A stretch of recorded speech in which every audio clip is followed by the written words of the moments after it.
Hi, good evening, everybody. Welcome to this Select Board meeting on Monday, August 3rd, 2026. The time is 5:31. I'd like to make a motion to open this session. Do I have a second? Second. All in favor, say aye. Roll call vote. Eric Kelly, aye. Rick Smith, aye. Chris Rowland, aye. Well, the meeting is open, and we're going to make one announcement, which is the same announcement every time, which is that we're being filmed by Marshfield Community Media. Are we ever not being filmed by Marshfield Community Media? I got a not. Okay. I guess you have to announce it. I guess I got to announce it. Okay. If everybody could please stand for the Pledge of Allegiance.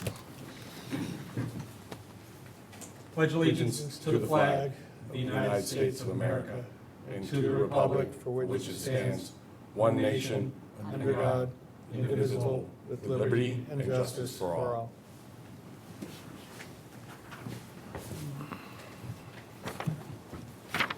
Right, first up is comments from the board. I do not have any comments to kick off the evening today. I'm commentless. Mr. Kelly. Nope. I guess I just say that I hope everybody had a good weekend and they didn't get flooded out today. I second that. Mr. Rowland. No, I'm good. Thanks. All right, very well. Thank you. All right, next up is executive session. I'd like to move that the Select Board vote to enter executive session for the following purposes. Number one, to conduct strategy sessions in preparation for negotiations with a non-union employee where the chair declares that an open meeting may have a detrimental effect on the town's negotiating position of the Select Board pursuant to Mass General Law 30 Alpha 21A2, to wit, town administrator. Number two, to discuss strategy with respect to collective bargaining and/or litigation where the chair declares that an open meeting may have a detrimental effect on the bargaining or litigating position of the town of Marshfield Select Board pursuant to Mass General Law 30 Alpha 21A3, Association of Marshfield Police Unfair Labor Practice Claim. And number three, to consider the purchase, exchange, lease, or value of real property if the chair declares that an open session may have a detrimental effect on the negotiating position of the Select Board pursuant to Mass General Law 30 Alpha Section 221 Alpha 6, withholding addresses. And then number four is to discuss complaints or charges brought against the Select Board, to wit, open meeting law complaint by Patrick Higgins dated July 29th, 2026, pursuant to Mass General Law, Chapter 30 Alpha, Section 21A1. And further, that the Select Board return to open session and adjourn from executive session, return to open session at the conclusion of the executive session. Do I have a second? Second. All in favor, say aye. Aye. We have a discussion first. Oh, yeah, sorry, discussion first. Yes, Mr. Kelly. Mr. Chair, in regards to the second executive session agenda item, in regards to Marshfield Police ULP claims, it states 3. I believe that all 3 of those should be a description of each one, as one of them pertains to me, and I do not believe it belongs in a executive session. So I would like to request that we strike that from discussion tonight, and unless we have a better description of what the ULP claims are for the agenda. Okay. The unfair labor practice that we are referring to in this, for this executive session, is a complaint that was made against something that you said in a comments period at one of our meetings. I'm not sure which one. I think it's the first one, but it's just basically it was to give an update on what the where the status of it is and what was offered as a settlement. Is well, it says 3. So There are 3 of them, agenda but items, right? yeah, but this would, I believe, I don't know if this would settle all of them. I think it would. I know that it would settle at least one of them. Yeah, I mean, especially one pertains to me, in this matter. I don't believe it belongs in the executive session as of this moment, in my opinion, and as well as there should be a description of it for it, and as well as the other two in regards to it. Well, we can take it off the agenda if you want, because I'm concerned that to discuss it in open session would be a problem. And there's really, there's nothing pressing about, it doesn't have to be addressed right tonight. It says 3. The whole thing is that I understand what you're saying. You don't want to discuss the matter pertaining to me, but the whole thing is that I think if this was broken up into the 3 areas of what the discussion was going to be, I think we could have done that. But I think we should just eliminate this whole discussion in regards to ULP until we just give a description on the 3. That's fine. Complaints. We can just not talk about it in exec then. That's fine. So the chair's going to postpone the first item from executive session to possibly August 17th at our next meeting. In the It's meantime, the second one, Mr. Chair. second one, I'm sorry. Second. Yeah. In it'll regard be to the fine, ULP claims, and in the meantime, the chair and interim town administrator will discuss that more. So, Do you want to specifically read the one that you're going to omit from the executive session, just for the record, Rick? sure. Or omit from discussion at the executive session anyways. So the one you would not be discussing is to discuss strategy with respect to collective bargaining and/or litigation, where an open meeting may have a detrimental effect on the bargaining or litigating position of the town of Marshfield Select Board, and the chair so declares pursuant to Mass General Law, Chapter 30A, Section 21A3, Association of Marshfield Police ULP claims. That'd be the one you won't be discussing. Correct. Yeah. Okay. All right. With an amendment to the motion made to rid of the item that Mr. Moran just reviewed, and to cover items 1, 3, and 4 in executive session, do I have a second? Second. All in favor, say aye. Aye. Aye. Aye. We're going to executive session. Thank you.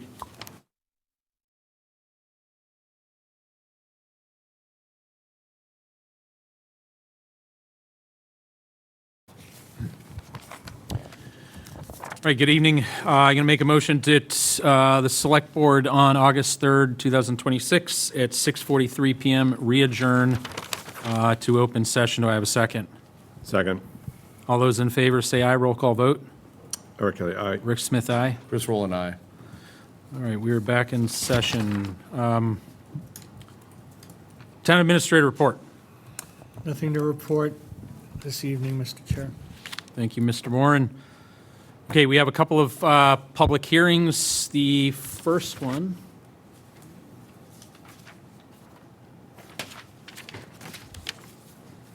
Hang on, there's something I got to read.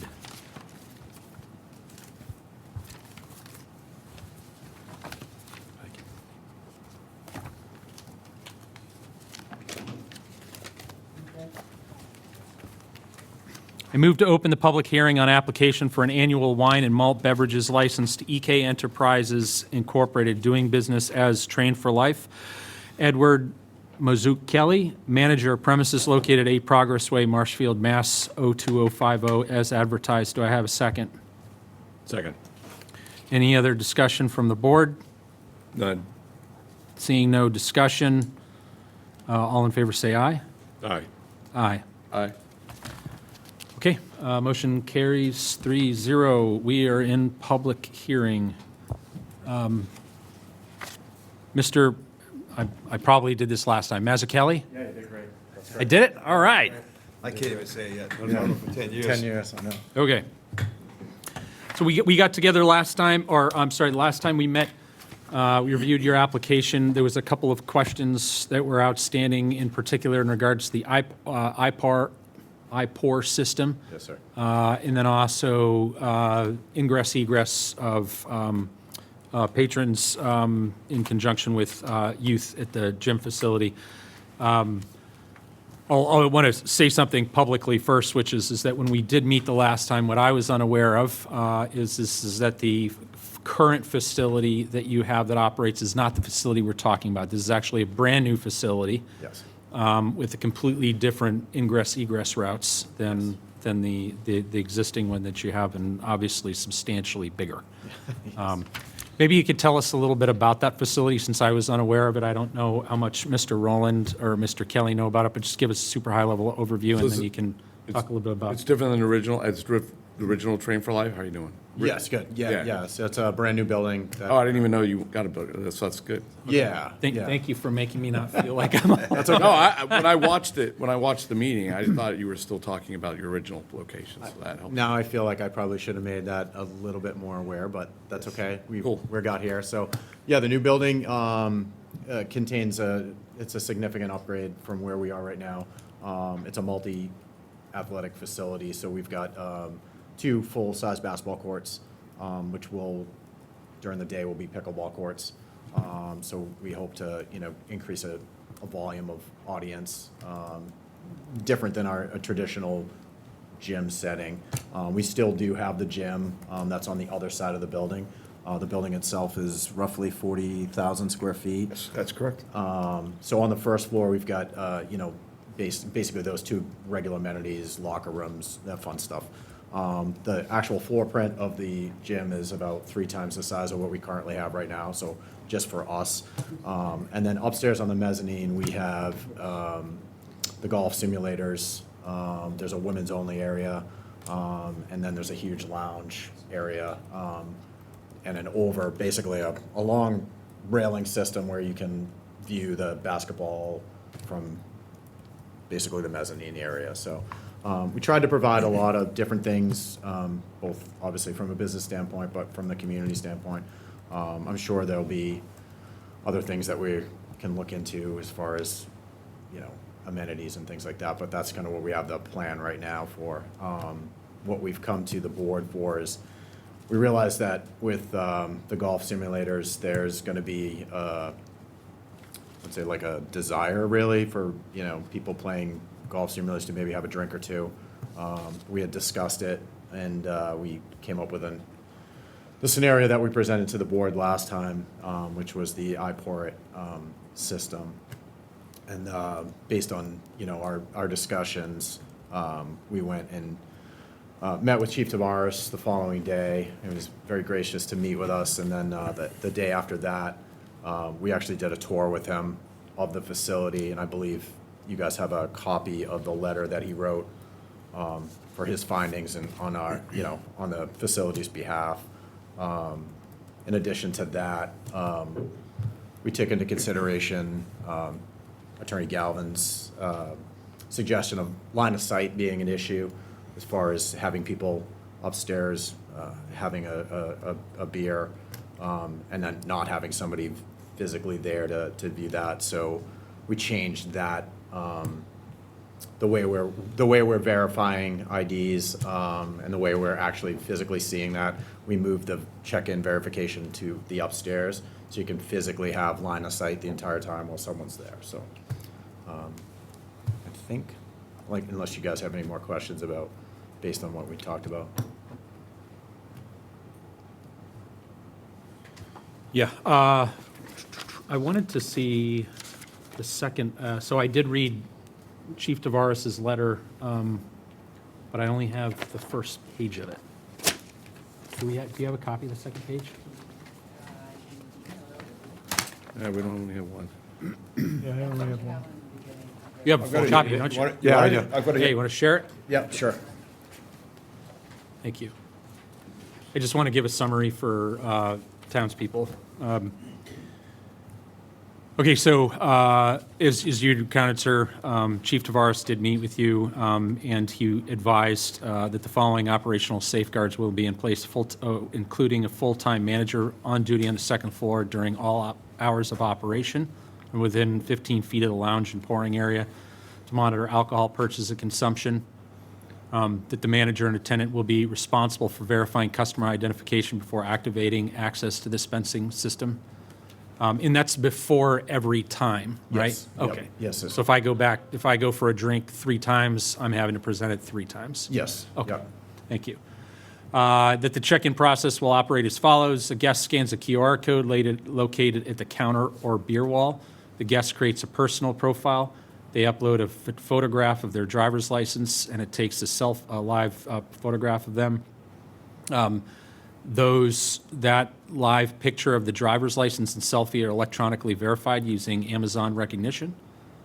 Once the electronic verification is complete, notification is sent to the iPort check-in station requiring employee to perform an in-person identification verification, ensure compliance with Massachusetts ABCC requirements. After employee approval, the guest is granted access to the dispensing wall, and then the system can be programmed to limit the number of alcoholic beverages dispensed to each guest. Additional pours require the guest to return to the attendant for further authorization with limits established in accordance with local ABCC guidelines.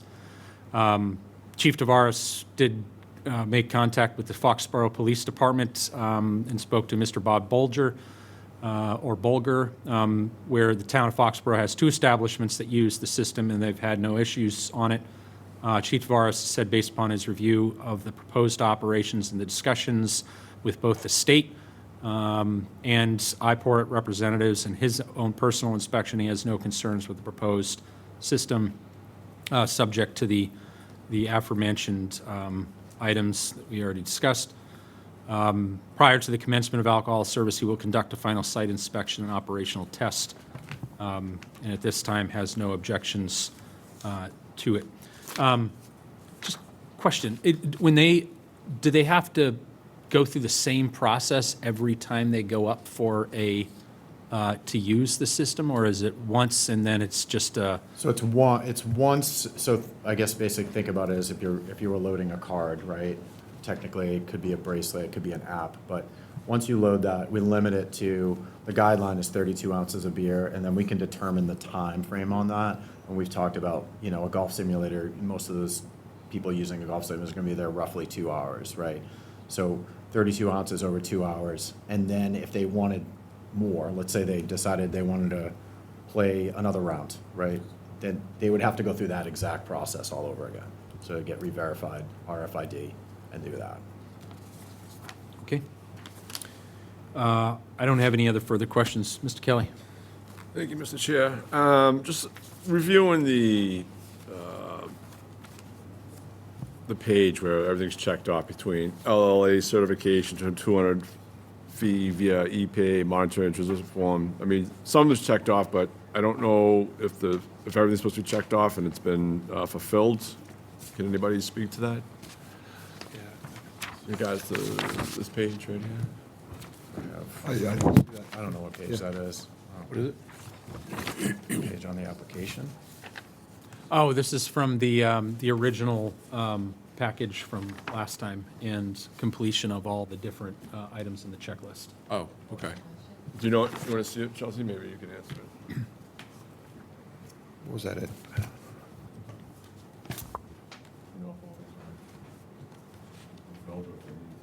Yep, so the green slips were sent over, the advertisement was done, which we got done last time, and the void form is cleared. I do have an email from Danielle, the monetary transmittal form. I think we have everything, yeah, but I just didn't really. Okay, that's all right. Just want to get the answer on that. Thank you.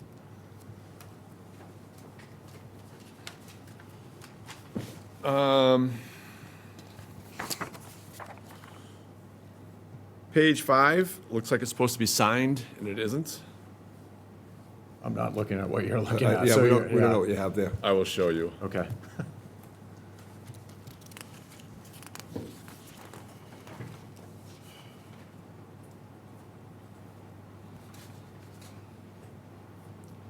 Like me to sign that? If it's, You want me to do sorry, that? not mine. Okay. If the forms that Chelsea Sure. has. Okay. some errors. So, make a note, Rick, for your motions that page 5 needs to be signed.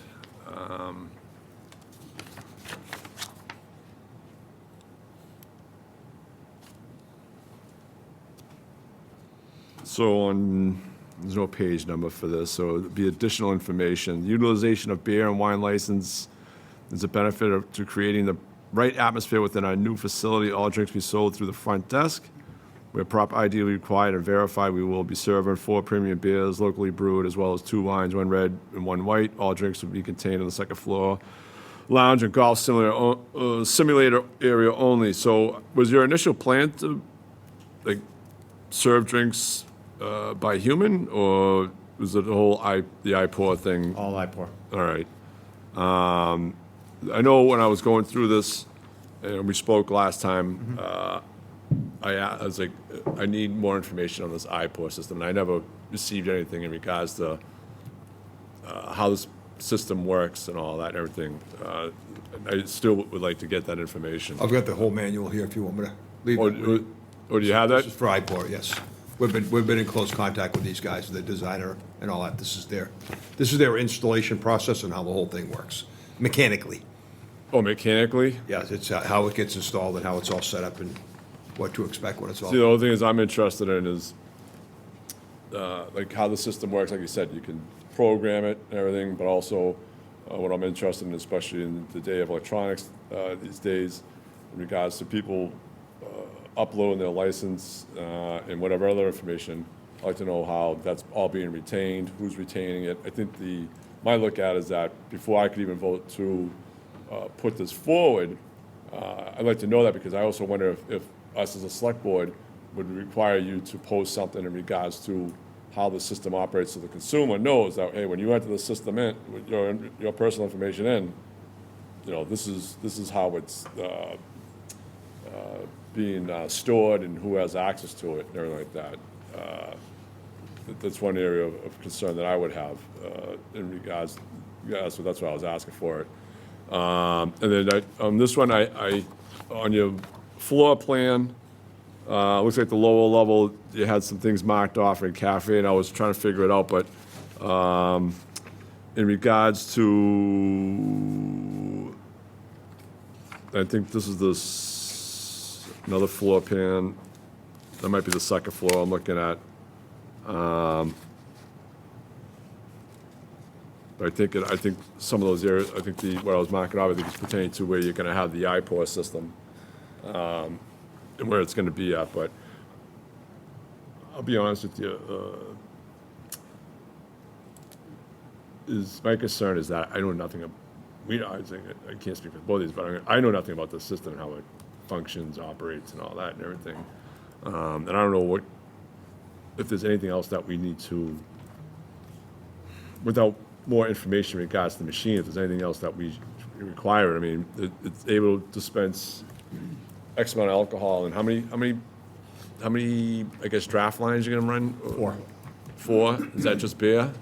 4 beer, 2 wine. And 2 wines? So the only thing is that, we could approve it, but they can possibly, I imagine you could probably add on to this, right? Sure. Yeah. Yep. So, I mean, we're gonna approve this. I don't know if you wanna limit it to 4 lines of beer and 2 for wine and all that. I mean, they got something here that we never visited before, and I think my opinion is, like I asked for, is I want to get more information on it in regards to the whole functionality of it, in my opinion. So, I mean, that's where I'm at with it. Attorney Galvin, just a quick clarifying question in regards to this. Is there any, so long as the select board approves it, is there any special liability that goes to the town in regard to how they operate the iPour system, so long as it complies with state and local law? There is no liability to the town. Okay, and so if somebody wants to provide their driver's license, take pictures with it or whatever, then that is the responsibility of the business owner and the person that is providing that information, Yeah, correct? they should follow the recommended manufacturer's processes or whatever they do. Okay. And there's no requirement that the town require a business to provide a advisement to patrons as to far as the. They're required by state law to post some signs about service to alcohol to minors and serving while intoxicated, things like that. There's 2 signs that I believe go up in every place that serves alcoholic beverages. All state law, okay. And they have to prominently display their license, and the only condition you should add is that no alcohol should be sold or available for sale unless there's a physical person present. And the other point, Mr. Kelly, a question he had brought up was in regard to the, I'm stealing your line in regard to. I keep taking it from you. I got to come up with my own one. In regard to, I'm going to use it again, the number of beers that, beverages that they sell from this system, so long as it is a wine or beer, a malt liquor, which I think is what it's called, right, beverage, then they could increase it or decrease it at their discretion, correct? Yes. Okay, thank you very much, Mr. Attorney Galvin. Mr. Rowland? Yeah, I don't have a problem with this. These systems have existed for years. I've seen them in action, so I think it's something that's happening, and I think, like the chief's letter said, there are already organizations, bars or what have you, probably in your Patriot Place, not in Patriot Place, that are using it. I've seen a different system. They actually have a system where you sit at a table and the taps are at the table, and you sit at the table and you basically do the exact same thing. You serve yourself. And then there are people, but I do agree there needs to be humans there to monitor behavior and monitor consumption. I'm sure there are some places that don't have that, but I did do some research on this company, and they do have a pretty good level of case studies from their businesses. So I think it's great for local breweries, because then people can drink different beers based, and it's not about a number of drinks, it's the variety, and I think that gives local, to kind of compete a little bit, to see, you guys will probably only put beers that people are consuming, right? I would assume.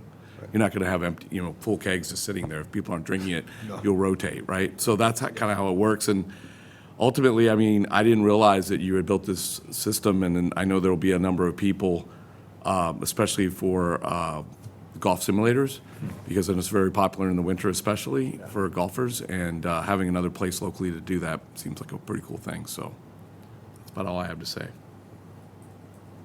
Okay, no opposition? No opposition. I know you're opposed. I'm just opposed because I don't, this is all new to me in regards to this machine. I know nothing about it.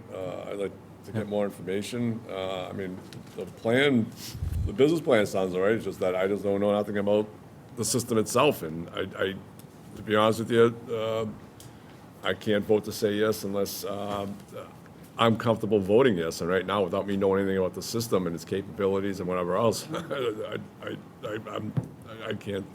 cannot in good conscience do it at this moment. Okay, thank you. All right, I'd like to make a motion to approve the applicant's license. Help me with this, because I don't have the wording. Approve the applicant's license for an annual wine and malt beverage license to EK Enterprises doing business as Train for Life. Edward Mazzucchelli, manager, premises located at 8 Progress Way, Marshfield, Massachusetts, 02050. Hours of operation, are they in the application? Oh, yeah. With hours of operation as, where, yeah. Want to just tell me? Yeah, I mean, Chief had recommended, even though that this usage would probably be closer to like 4 or 5 o'clock, he said to ask for 10 a.m. to 10 p.m., just so that at no point are we coming back to be like, 7 days a week? technically no, but does it make sense to? You just have Do- to employ somebody there all those hours. You just have to post your hours when you have the proper. Yeah, I mean, so I would say 10 A to 10 P, but we are not open 10 A to 10 P on Sunday. What's the Sunday opening? Is it 10 a? Yeah, it can't be open before 10. So 10 a.m. to 10 p.m., operating hours between 10 a.m. and 10 p.m. Every day of the week? Yeah. Subject to signing of page 5 of the application. Which I have right here. And the receipt of any other permits and approvals. And the receipt of any other permits and approvals and adherence to all state other state and local laws. Do I have a second? Second. Any other discussion from the board? Good. Seeing no discussion, all in favor, say aye. Aye. Aye. All opposed? Aye. Okay, motion carries 2-1. Thank you very much, gentlemen. Thank you. Thank you, Appreciate it. guys. Good luck. Thank you. I'd like to make a motion that we conclude the public hearing on the application for an annual wine and malt beverage license for EK Enterprises. Do I have a second? Second. What was this for? To conclude the public Oh. hearing, because now I got to go open a new public hearing. So you moved and seconded, you need a vote on. Yes, thank you. All right.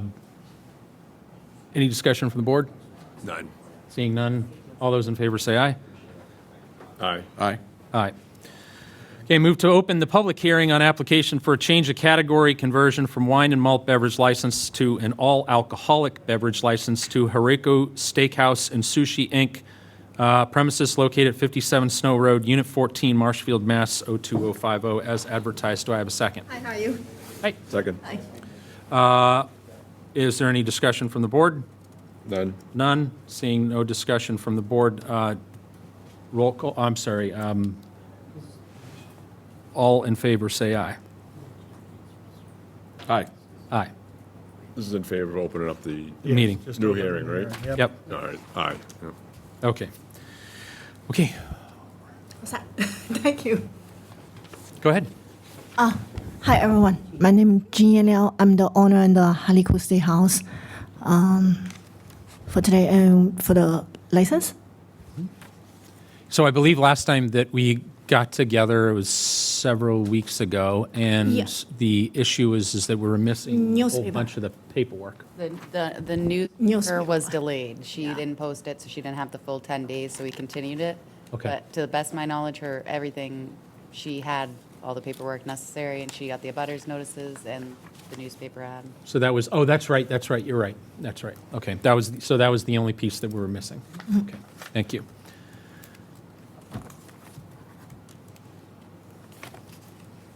This business recently changed, right? It was was Well, it, I can tell you, one of them, the previous place, the previous steakhouse closed. Right. And then you acquired the space, correct? Yeah. when was that? Hareko Steakhouse. Yeah, when did you acquire it? When did you open? Last year, November. Last year? Okay. Yeah, I think November 21. And right now, you're only serving wine and beer? Yeah, only wine and beer. Yeah. And you're looking for obviously an all-alcoholic beverage license and a full bar? Yes. Okay. I remember seeing the application. I didn't have any major questions on it. Good. Much like our previous person, I just want to make sure that the change of categories was all satisfied. There's 2 that weren't checked off, or 3. LLA certification, monetary transmittal form, and a butters notification advertisement. All good? I guess the one thing I'm gonna have to start asking, or we should start asking, is this bar gonna be run by a human? yeah. We don't have the machine there. Okay. Yes. No, I think everything's good with me. Yep. Thank you, Mr. Kelly. Mr. Rowland? I have no comment. No comment, no questions? No questions. Okay, very good. All right, I move that the Select Board vote to approve the application for a change of category conversion from wine and malt beverage license to an all-alcoholic beverage license to Hareko Steakhouse and Sushi, Inc., premises located at 57 Snow Road, Unit 14, Marshfield, Mass. Operating hours including, what time are you open? We're open 11:30. You mean the day? The times, What time is your steakhouse open? your operating time, November 21? No. operating The time. the day Day is the 11. day operations. What time do you open in the morning or afternoon? I think it's 11:30. 11:30 a.m.? Yeah, Okay, and 11:30 what time do you close? And to, I think in the application, in the license, 11 p.m. too. 11 p.m. Yeah. So the state law says that we can't restrict their hours between 11 a.m. and 11 p.m. So you could say 11 to 11. If they're open at Okay, 11:30. got it. 11 to 11 gives Yep. them that flexibility. You can't restrict the hours in that window. Okay. Operating hours between 11 a.m. and 11 p.m., 7 days a week. 7 days a week. Anything else? No, this is remember, this is a temporary license. They can't sell it. It's a wine and malt that's allowed to be converted under the new state law. Right. Okay. Do I have a second? Second. Any further discussion from the board? I do. So are you closing at 11 o'clock even on Fridays, Saturday nights, Sundays? In the menus, in the menu times, we normally we open if we don't have a customer. We open. We sometimes they close at 10. Yeah, but I'm Yeah. saying you don't have any plans on the weekend, so to say, to stay open later? Like- No, So, no. all right, so you're set with your hours being good at, Yeah. to 11 p.m.? Yeah, yeah. All right, I just want to make sure. Any other discussion? That's it. No, just point of record, their Google page says they're open to 9:15 on the weekdays and 9:45 on the weekends. So, All right, so so 11. you guys know. Okay. Thanks. All right. All those in favor say aye. Aye. Aye. Aye. Our motion carries 3-0. Thank you very much. Good luck. Oh, did you have? Thank you, everyone. Thank you. The public want to speak on it? So the selectman's office is going to send this up to the ABCC, Okay. and then it'll come back with an approval, and then they'll let you know when it comes back. Thank you. I got it. So I can leave. Thank you. Thank you. We'll check you out. Just for public comment, we may have to reopen the other one, if we didn't do a public, I think you didn't ask the public if they wanted to comment on it either. Peter, are we required to do public comment on these public hearings? You are supposed to ask for public comment on both of them. Okay. Let me ask, is there anybody here that is here right now, tonight, for public comment on either one of these public hearings? Going once, going twice? No. Okay, thank you. Okay. Noted, thank you. Yeah, we don't need another letter from somebody, so. So All right. I'll work together on this. Yes, sir. Agreed. Okay, all right. I'll make a motion to conclude the public hearing for the conversion from wine and malt beverages for Hiroko Steakhouse. Do I have a second? Second. All in favor, say aye. Aye. Aye. Aye. Okay, next up, public comment.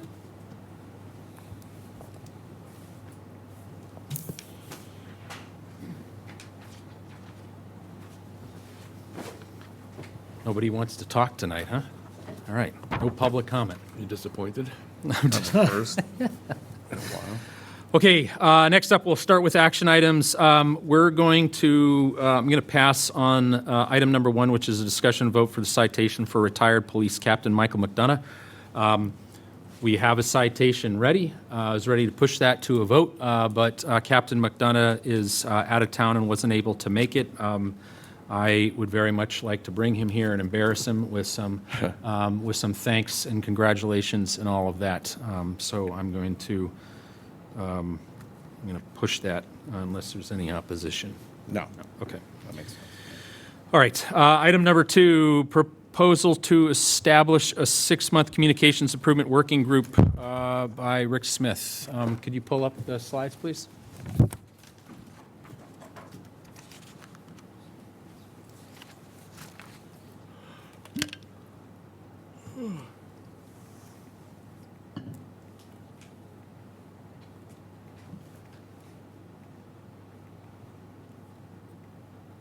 I'm going to be careful here. I'm going to get a reputation as somebody who likes slides too much. Okay.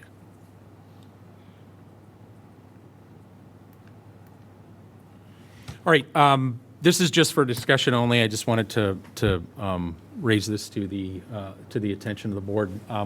One of the areas that, especially now that we're going to be, hopefully have a new town administrator here fairly shortly, that I think we need to start grappling with is our town's communication strategy, which at least I don't know how much you both agree or disagree, but I think that our town-wide communication strategy is missing entirely. It's been pretty horrendous, and it creates a lack of transparency. And I'll give some examples for that, which I've put up here on the screen. Town meeting. Unless you've been watching the advisory board meetings or unless you've been watching the select board meetings and have all those hours of time available to you, and God bless everyone who does. But if you don't, then you show up to town meeting with not being very prepared, and only being able to make a decision in the moment based on something that you're just seeing really for the first time, or you might have only seen just the warrant articles as they're written with a five-line description of what it is, right? And that's just one example. If you look at many other towns across the Commonwealth, across the country that have a much more fluid role in these sort of things, they include a lot more information in those packets that go out to residents, so that way people can be sufficiently prepared for the discussion. It doesn't mean that they won't show up with questions and everything else, but it means that they can get a little head start right on town meeting. Tidbits. It was a great newsletter that was going out for a time. It was short and sweet, and then it just sort of vanished. Our website is another example where there's been a lot of great work done on it, but it is not used as a very effective promotional tool for what the town is doing. There's no strong public engagement strategy, and as we constantly talk about every meeting, there's plenty of events going on across the town. They affect parking, they affect traffic, all kinds of things, public projects and whatnot. And we have some systems, right? And we have certain tools that we use currently, including social media and email and websites, social platforms, road signs for elections and that sort of thing. But there's no cohesive strategy for it. It's just for whatever department head happens to be putting that together or whatever's worked out. There's no central strategy on how to use those things in unison together to engage the public. And so this has been something that I've been wanting to broach for some time. Had discussions with various members of the public on this. One member in particular who's been helpful to me in putting some of these thoughts together is a lady, a resident by the name of Mary Murphy in town, and I appreciate her help in putting some of this together. From noting that these are some of the issues, right? And these are just examples. There's many more things, right? But what needs to change, in my opinion, and the chair's opinion, is that we need to build transparency and we need to build public trust. And the way that you do that was with a strong communication strategy. And there's no shortage of examples of towns that do a really great job at this. We need a public information framework that ensures that accurate, transparent, and timely information is getting out, not just to our residents, but to our businesses, to our visitors, et cetera. And that means that communication strategy has to be active, not just some document that goes and collects dust somewhere and everyone says, yeah, we need to collectively communicate, but what exactly are we doing to deliver on that communication strategy? Now, we could just say, you know what, we think we have a communication strategy issue and we're just going to go in to the new town administrator when he comes in and say, it's your problem, you go figure it out now. But that is not the role of this board, in my opinion. The role of this board is to not just present problems, but to present policy solutions that help guide the incoming town administrator and even years from now on what to do and how to fix it. This isn't meant to give a prescriptive list of everything needs to change, but to, again, provide policy direction. So what the select board can do, again, in my opinion, is put together a temporary communications improvement working group, which is a group of citizens that can work on this and give it a lot more thought and time and energy on a focus basis than the select board has available to do just by itself, and to assist the incoming town administrator with looking at options. So this communication strategy steering committee would inventory some of the current channels we use, systems, owners, audiences, the reach, right? And base inventory meaning create a list of what we're already doing. Then review what's working, right? What's not working, what is working, where there's duplication. Evaluate some of the recurring communications, and also talk about what's the resident experience with those, right? Our residents, how do they feel about them? Is it useful? Is it not useful? Where do they feel that it's lacking? And then to develop some standards, some roles, some technology recommendations, metrics, and a plan for how we do that. And to work hand in hand with the select board and the incoming town administrator to effectively mobilize on some of those policy recommendations. You know, great example of something that I think that a group like this, steering committee like this, could have a great impact is in the enrollment campaign for RAVE, which is our emergency notification system, and making sure that we have as many people as possible on that, because that can be used for things other than just pure emergencies. Also, to work in advance of the special town meeting this fall to prepare just a more resident-friendly packet, right, that allows people to be able to get the packet ahead of time, and again, not read this, 3 pages of legal language about an article that's being proposed that you have to have a law degree, or somebody's going to be tempted to throw into ChatGPT and say, what does this mean in English? But to also just to be able to understand what it does mean and to see the presentation ahead of time. And then finally, of course, to present recommendations to the select board that we can move on. The thought that I wanted to again propose is that it includes a host of different folks, includes 4 residents from across the town. It includes department heads from public safety, which is fire and police, schools, DPW, of course, and our IT group.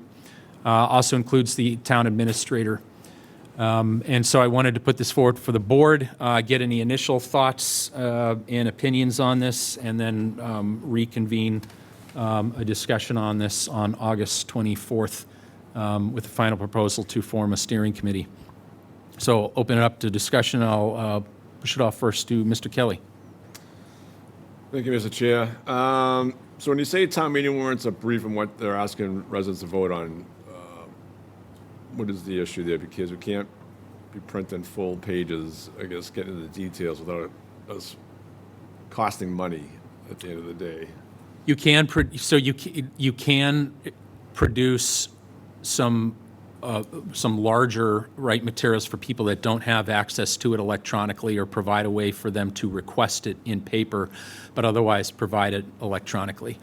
The issue that I have is, like, before we come to a select board meeting, Chelsea's already prepared an agenda and all of the accompanying information for every item on the agenda that we need in order to prepare ahead of time. I know that I personally will, for a Monday meeting, if it's a matter of like a liquor license or something, I'm looking at it on the Saturday before, right? If it's something like this, I'm looking at it weeks ahead of time. But other things I'm reading up, so that way when I show up, I have as much information as I need to already have a strong sense of what my questions are, any comments, any challenges to it, and whatnot. And I think that we owe it to people in the town when they show up to town meeting to have similar information, because we're asking them to show up and make decisions worth, over $100 million sometimes. And to say, show up and then we'll give you the information, and then you got to make the decision on the spot after a little bit of back and forth, I don't think makes much sense. But that's one idea. That's one thing out of many, right? Communications strategy goes across the spectrum. It's just one example where I believe that the town has been effectively weak in communicating. So you want to get the residents, or try to reach out to residents and have them more informed of the subject matters electronically? Say again? You Sorry. want to reach out to the residents with more information in regards to town meeting. Well, yeah. Oh, go ahead. Sorry. Electronically, I would say. You're not looking at making a giant warrant book with a larger explanation of the article. So let's just, and that is, we're talking strategy, just to address that question. Well, let me back off for a second, because I have all my ideas and thoughts on how we could improve. The point of this is to form a steering committee to look at how we can improve communications for something like that, right? I just simply use that as an example. That doesn't, All right. that doesn't mean we're saying that that's what they must do, but it's an easy, kind of low-hanging fruit, is something that they could work on. But really, the goal initially is to figure out where are we deficient in communications and how can we do a better job at engaging the public. Yeah, I mean, I would look at that. It's not a bad idea, but the whole thing is that if the town's putting something up, we have to make sure that we are neutral in the positions of that article. I mean, you can't be putting information out that's going to slant it one way or the other, is the way I'm going to look at it. The tidbits, tidbits has been on and off, and it's unfortunate, but the whole thing is that we only have one person in the office. She's doing the best she can, and I would say that once we get a second person, which is probably something we should be discussing the next meeting in regards to filling the position in the office, that person, either Chelsea or that person, can start doing the tidbits again. I would agree that the website has been used as a great promotional tool. I know Trish Simpson was hot to trot over the website and making more use of it. I think she had some successes in some areas, but I would like to ask Chelsea in regards to our last, I think this was before Chris came on, was that talked to IT, they were supposed to send you a link for the parade routes and all that and everything. So I even filling it in, because they said they weren't going to put it up unless you started adding information onto it. So they did send it over. I just honestly haven't really had a lot of time to be putting things over. We had without a break in between the meetings. Yep. There really is back-to-back meetings, but there is a link available. It is temporarily hidden to the public until we get enough substance on there that it's worth people looking at. I think it's fair to say that we could probably start putting some of these events up within the next week or two, especially with all the 5Ks going out and the Marshfield, Marsh Vegas Fest, all of those things. I think we could probably start getting some content onto that portion of the website. Yeah, I was going to say, I wouldn't base it on how you put it in regards to not having enough material. I'd say I think we have plenty of material, or even if it's just one, if we can get it on there. I think what IT was looking at is like, I know we do have material, but link it in, and then they'll put the thing up, the icon up, and then as things come in, you can just, I don't want to make it sound like it's easy, because I don't know if it is or not, but just scroll it over into it and then drop it in the box. That way people can look at it, Great. and everything. I mean, that's one thing in regards to the website. Like I said, Trish was someone that was big into it, doing better communications, and with this, the road races has been something that people have raised concerns about, especially disrupting their lives on it. So let's say as soon as we get that link up for the road race, that'll be a good step forward. No strong public engagement strategy. So when you're thinking that, what's your thoughts on that? Yeah, again, just to remind you, right, these are just some examples. Yep. Some of my examples. The steering committee may come in and disagree with some of those No, examples. that's all I was but- asking you right now in regards to as you use it as examples. I was just trying to pick your brain, just to sort of Yep. say, is that what is your thoughts in regards when you say no strong public engagement? Yeah, so how is the town, this entity, right, in this building, how is this town engaging the residents? We have almost 30,000 residents. How are we trying to engage them in both issues that are coming before town committee, as well as all the different services and everything else we offer? And I'm not saying that we don't do any of that, right? I'm not saying that it's completely defunct.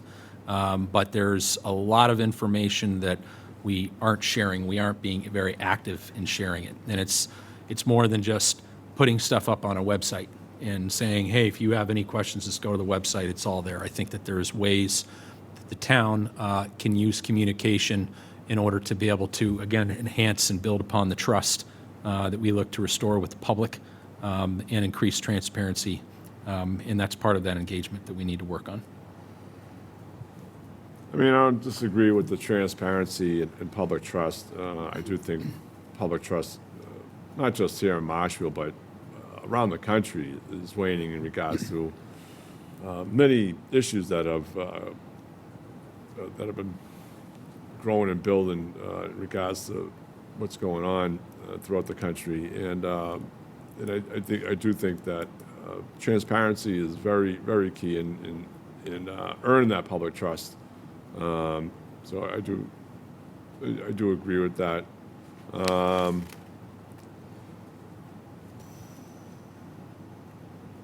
So I mean, so you wanted to have it 4 residents on the steering committee, and then you want to incorporate the department heads of public safety, the schools, DPW, and IT.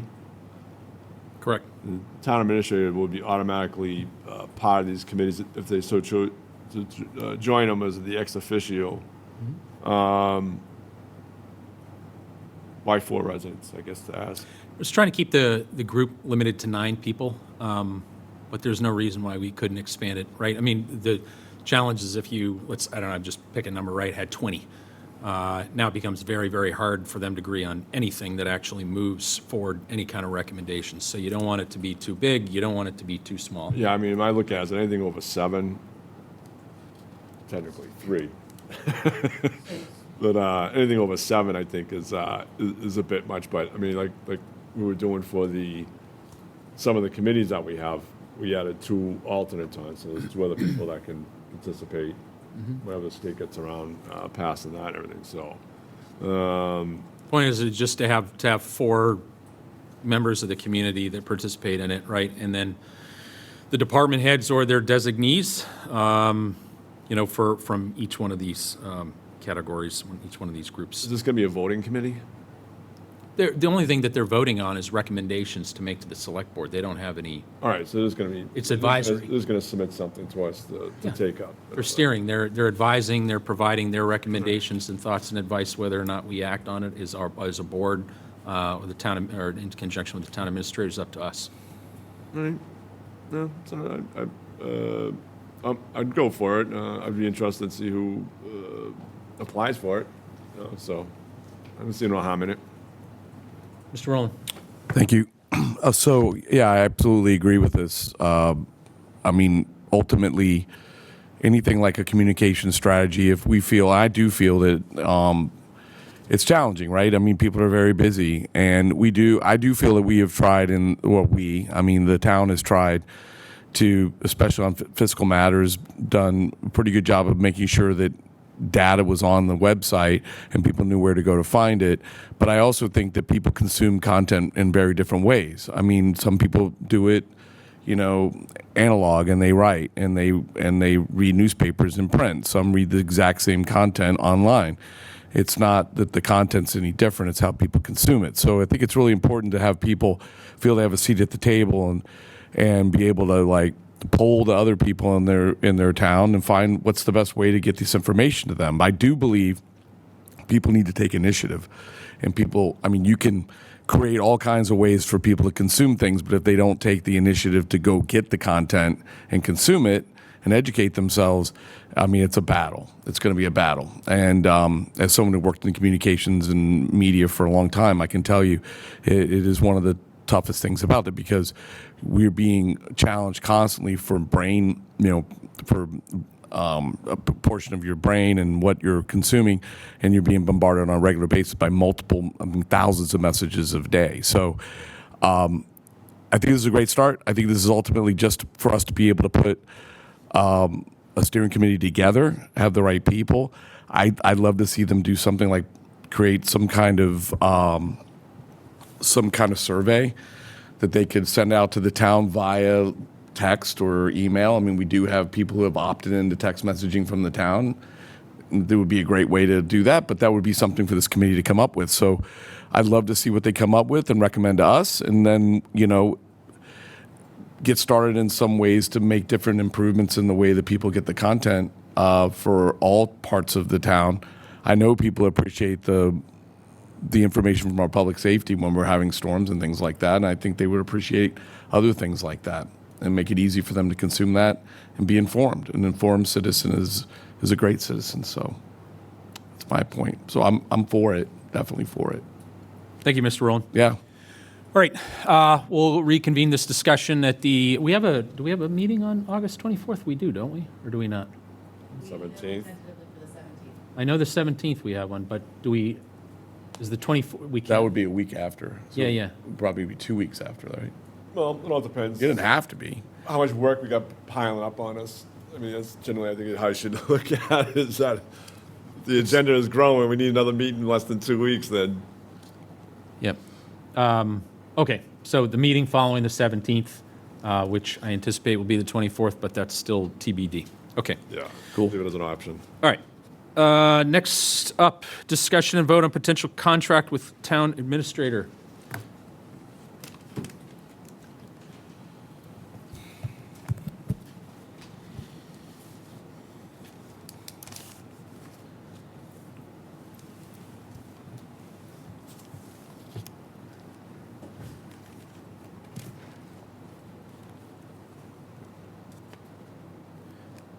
Okay, and this is the information that I'm okay to disclose and Yes. as far as, yeah, And we have a final contract. okay. And this is where we would vote on the, Those are the material terms for your motion. okay. Would it be helpful if I just introduced it, or? I don't want to, this is, I mean, we've already got together and discussed. Yeah, but you've reached consensus, and now in open session, you need to take formal action in order to enter into a contract. But I can give a short description of, okay. 100%. Okay, thank you very much. That's what I was looking for. I didn't want to step on the. Okay. The Select Board is met in executive session to discuss a contract with Edward Langell as the town's new town administrator. There is a contract that we're going to be pushing forward for a vote here that includes the following terms, amongst others. It includes a 3-year term, an employment term starting on August 17th, 2026. So Mr. Langell would begin employment on that date. It would include a 6-month probationary period. It would include salary beginning the first year of $220,000, the second year $222,000, and the third year $225,000. Include the use of a town vehicle from the existing fleet for the town. And include that if Mr. Langell were to provide notice that if he were to voluntarily leave for whatever reason, he would have to provide the town with 90 days' notice prior to his departure. It would also include that the board, the Select Board, Mr. Langell, agree to goals and objectives by August 1st, 2026. October. I'm sorry, October 1st, 2000. Did I say November? The Select Board would be meeting between now and then in public session to discuss those goals and objectives for the new town administrator. Include a performance evaluation happen by June 1st every year. The Mr. Langell would receive 4 weeks of paid vacation, holidays, and 3 days of personal leave. That Mr. Langell would agree to become a Mass Certified Public Purchasing Officer, MCPPO, designation within 1 year of his hire date. And then lastly, that Mr. Lange will participate in the town's health plan.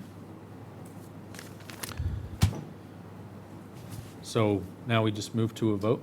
You move to approve a contract containing those essential terms. Okay. All right. I'm going to make a motion that the Select Board move to approve a contract with Edward Langell as the town administrator for the town of Marshfield, containing the terms that were just listed. Do I have a second? Second. Any other discussion from the board? Yes, I just want to let people know that the only thing I disagree on this contract on is the money amount. I think it should be a little bit less with an incentive based into it. But other than that, if that was to change, then I would vote to move it forward. So that's all I want to tell everybody. Thank you, Mr. Kelly. Any further discussion from the board? No. Seeing none. All those in favor say aye. Aye. Aye. All those opposed? Aye. Motion carries 2-1. Mr. Chairman, there's a contract for you all to sign before you leave here tonight. Thank you very much, Attorney Galvin. All right, next up is the discussion and possible vote on the formation of an Economic Development Advisory Committee. This is a continuation of the discussion that the proposal that the chair made at our last meeting, and we're going to pull that up real quick. Just to provide a few... Oh. Let me get to the... Did I go too fast? Yeah. I did. Sorry about that. Anybody tired of slides yet? You know what we called this in the Marine Corps? Death by PowerPoint. I think they call that in every Is that- is that- organization. is that core? It's okay. I'm hitting the next button and nothing's happening. You go back, right? All right, now it's working, I think. Okay. All right, so last time we got together, I introduced and proposed a 7-person board to have the seats filled by September 30th, 3-year staggered terms, reviewed the purpose, some potential focus points, and the members. A little bit of expansion on this and a little revision. This is my little things. Clicker's not working. A few follow-up from questions from last meeting. Well, first of all, I'd say that I received quite a few folks that have reached out via email, via text, phone call, all the above, stating their interest in participating in the Economic Development Advisory Committee. So I appreciate all of those residents who have reached out and who have that interest to serve the town in this capacity. One of the questions that's come up is to better understand the purpose. I'm not going to go through this again for just purposes of time, but it's as I had already explained before, right, which is to advise the Select Board and other town boards on policies in support of the economic growth, expanding the commercial industrial tax base, identifying economic trends, and developing recommendations to attract new businesses, and while also preserving or expanding the customer base to existing businesses as well. I want to make sure that that's clear. It's not just for new businesses. It is also to support our existing businesses. Our existing businesses are most important because they're already there, and we need to support them. To advocate for state and federal grants and incentives, and to improve relationships and communication with local businesses. The one item that's not listed up here, but just to make sure is very clear, it's also to help promote where applicable and where it's supported by the town, the Economic Development Plan of 2023. Meaning that not everything in the 2023 Economic Development Plan is something that that should happen, right? Not every recommendation is something that we necessarily should do, but to provide a little bit of an oversight in seeing that those recommendations are either viewed and discussed publicly and by this board and others, or that they are nixed from the list. Another big question I got is, what does the select board expect for deliverables? Okay, so you put together this advisory committee, then what? It was just a little expansion on what I explained last time, that I think that the initial goal is to take the 2023 Economic Development Plan to prioritize what those recommendations are that we should be moving forward with, and with supporting business growth and associated local tax revenues as the primary focal point, right? So, in other words, if there's things that we can do that help grow a revenue base sooner, I mean, these things never happen overnight, of course, goes without being said, then those should be important to us. But there's other things there that don't have like a direct, immediate ROI. For example, improving walkability and, the public realm improvements, where you can't say, oh, if you go do this, it results in an increase of tax revenue by that. But that's okay. Those are long-term, and those usually take a long time to actually do. But they support our local businesses because it makes it a more enjoyable experience for our residents and for visitors and others that are coming to our town to interact with those businesses. And that this advisory committee have a meeting before January 31st, 2027, to provide a list of those recommendations and advice on how to move forward with those. Of course, anything that the advisory committee proposes or suggests that they move forward with is obviously subject to the discretion of the select board and any other boards that they're advising, but to give them a firm deliverable. As far as the board structure and membership, it's another thing that that's come up. Of course, the board should have a chair, vice chair, a clerk that's responsible to a chair responsible to this board. I have revised it to increase it to 9 members with 2 advisors. The 9 members being 7 residents.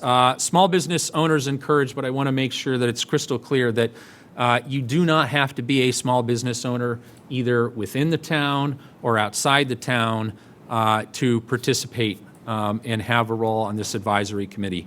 This is just simply to state that having experience like that brings a certain level of professional advice I think that this board's looking for. Now, with that being said, I think the board also appreciates and wants to get advice, too, from residents who are looking at it from the perspective of, hey, we want to support our local businesses, but we also need to maintain the character, the feel of our town.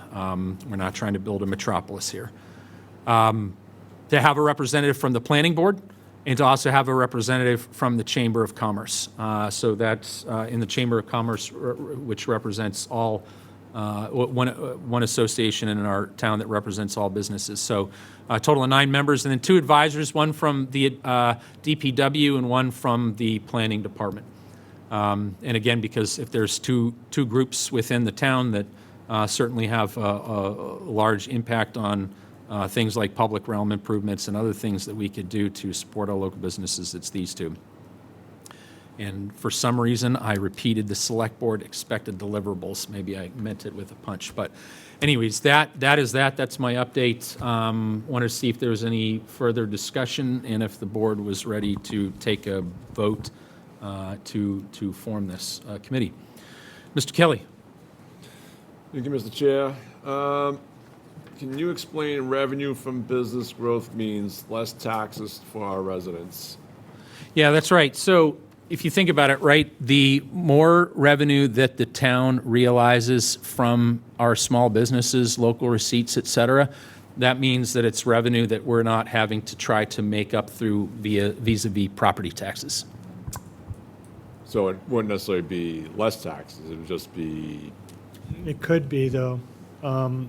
If you grow the commercial sector enough, you can shift the burden more onto the commercial center and off the residential sector. There's a lot of towns that have gone to tax commercial property at a higher rate, up to 175% of what the rate is on residential. And so you can reduce the tax burden on residents through that shift. Yeah, I mean, I was at that mindset probably a few years ago, and the whole thing is that, I mean, if there was anything that I would like to change, regardless of putting that burden on, would be, but not even change anything, would be do a Prop 2.5 underride to the residents of town, if that could be done, and then the businesses stay the same, in my opinion, on that. The whole thing is that with Enterprise Park, looks like, I'm not gonna say all of it, but a good chunk of it already built out. I just don't think that for an industrial park that we have much left to do there. And the whole thing is that with business growth, generally that entails mixed use, which you do have in here in regards to not just standalone businesses, but those are going to be businesses that have X amount of apartments on top of them. And I think that's a lot of concerns for people right now, especially with the MBTA zoning. Some of these lots that we have open, I'm sure they're eager to develop and drop in 2,000 units in regards to it, working with the planning board and zoning and whoever else, that those tax bases that are right there right now, we already have income coming in. I just think that something like this, in my opinion, has a nice flair and a touch to it, in my opinion, but at the end of the day, in regards to bringing in more business, I wish if that could have been done, it should have been done years ago, in my opinion. Especially we don't have a split tax rate like many communities do across the state. I don't know why we couldn't have scooped up some of those businesses that brought them here. I think that, in my opinion, this whole Economic Development Advisory Committee, especially with the undertitle revenues from business growth means less tax for our residents, in my opinion, is deceiving. And I think this is just a push, much like from the state that wants to do is develop and overdevelop our towns, especially where we're getting a town administrator from Weymouth. If there's a community that is severely overdeveloped with apartments, and you could probably say mixed use with apartments on top of them, that would be Weymouth. And I know talking to many people in town, they do not wish to be looking like Weymouth, in my opinion. So, even though this sounds good, I do have concerns in regards to where this could go in the future and everything, especially where you say the strength in a vibrant, walkable, mixed-use downtown, and inviting public realm improvements. So the whole thing is that it already looking to me that downtown Marshfield, there's already plans to create a mixed-use zone in certain areas of town, and possibly the plaza, in my opinion. So at the moment, that's what I have to say. Thank you, Mr. Kelly. Mr. Rowland? Thank you, Mr. Chair. I applaud your efforts to look at this and engage the townspeople and some of our team members at Town Hall and department heads in this. You know, I always believe that it makes sense to engage people that are going to be directly impacted, you know, whether it's in a company or whether it's a municipality or a town. I think this isn't a great way to do that.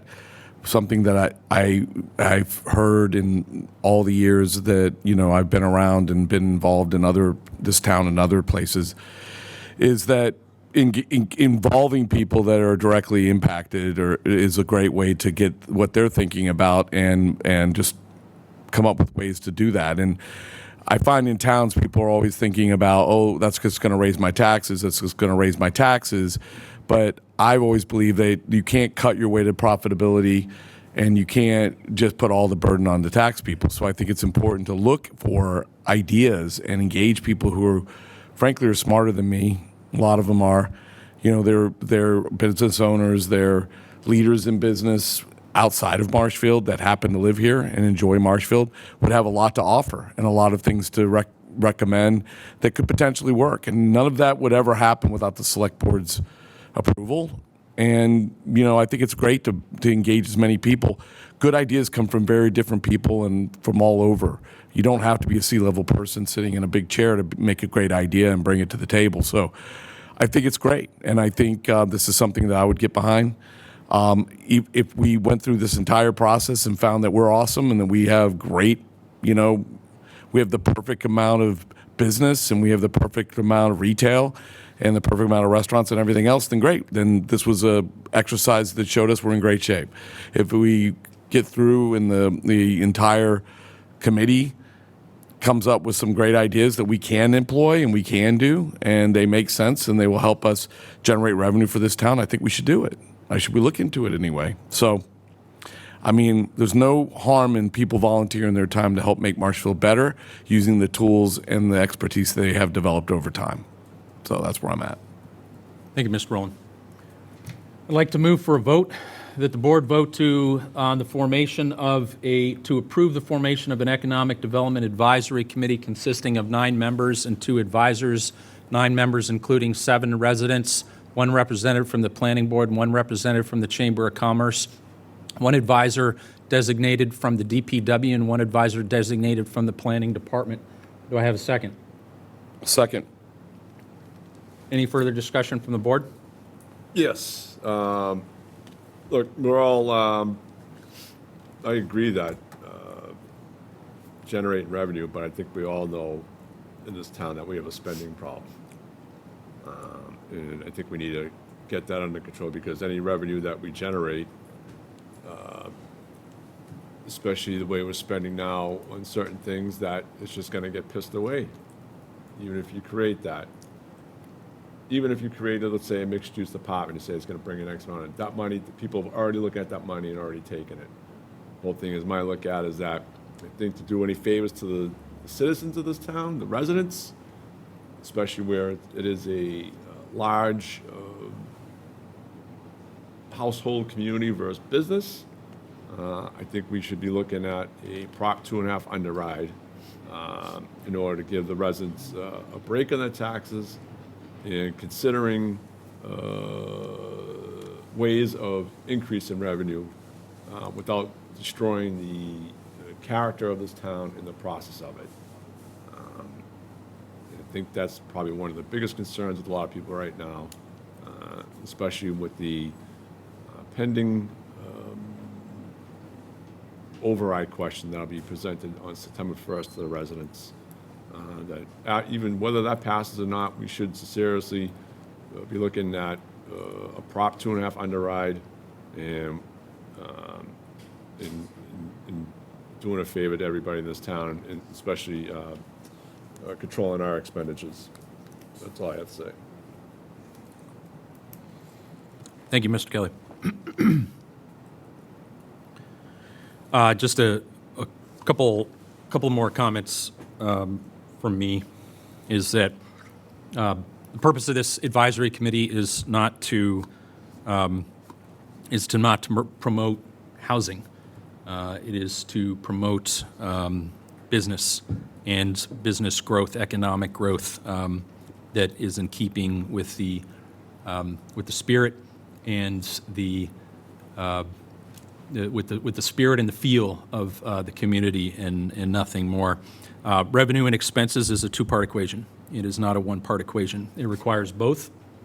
And I think being able to smartly look at revenue and ways that we can improve it that does not ruin the character of the town absolutely accomplishes the goal of where this all emanates from, which is how to ensure that we don't wind up with more override requests in the future. I made a proposal, I made a promise to the town on June 15th that I would propose anything that would put us in a position where we will not be asking for such a thing going forward in the future, and I appreciate the support in being able to do that. Great. If there's no more discussion, all those in favor say aye. Aye. Aye. Aye. Motion carries 3-0.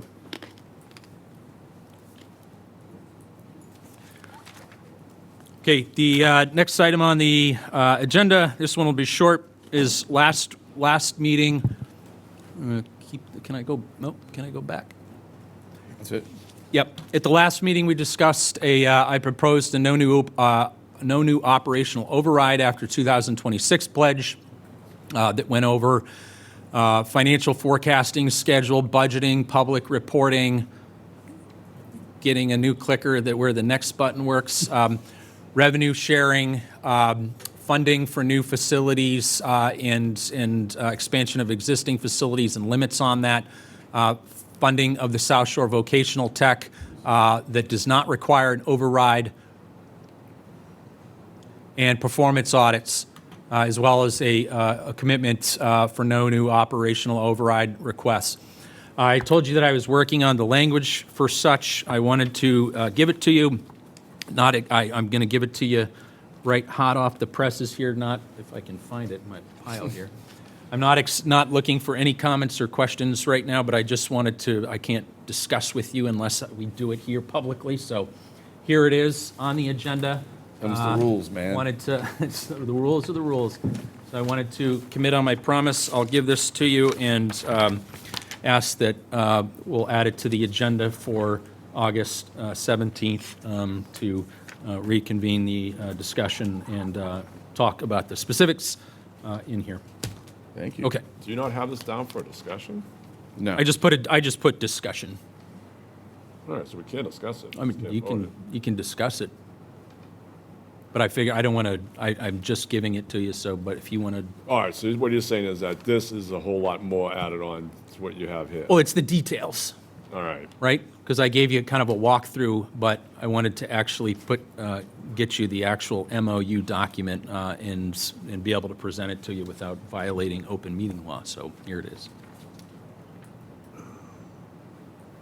Well, I mean, I don't think you're violating open meeting law by sharing Well, I also want, agenda items. I also want the public to see that I have Can't given you. communicate about it, but I think passing along information like this to the select board members is legal. All right, so you want to take this, so I'll take a peek at this, and you want to discuss it the next meeting Absolutely. go around? Yep. Take the time to review it, any comments, questions, et cetera, and we'll discuss it. Chelsea, if we could add this to the agenda for the meeting on the 17th, and, all right. Okay, next up. Can I, Oh, go ahead. we take 10 minutes? I'd like to make a motion to the select board, take a 10-minute break in our open session beginning at 10:03. Do I have a second? Second. Any discussion from the board? I'm sorry, did I just say 10:03? You did. I meant 8:03. First minute. Sorry. Almost not 10 o'clock. I'm gonna go watch a movie. All those in favor say aye. Aye. Aye. Aye. Take.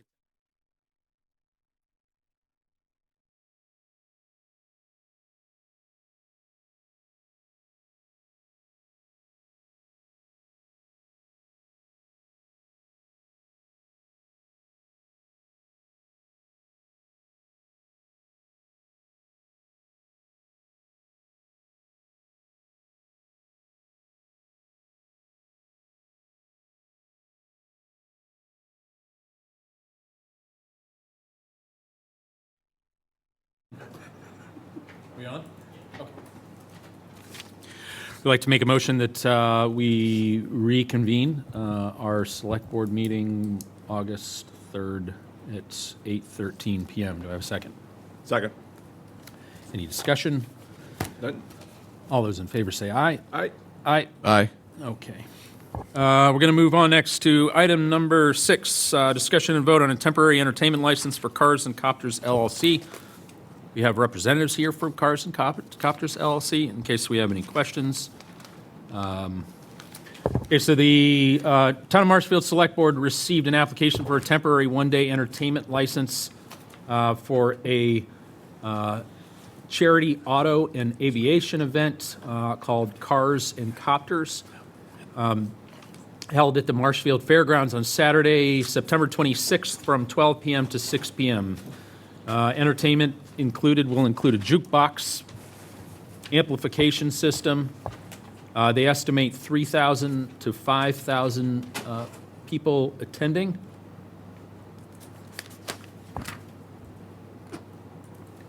The applicant is Cars and Copters LLC, Arlington, Mass.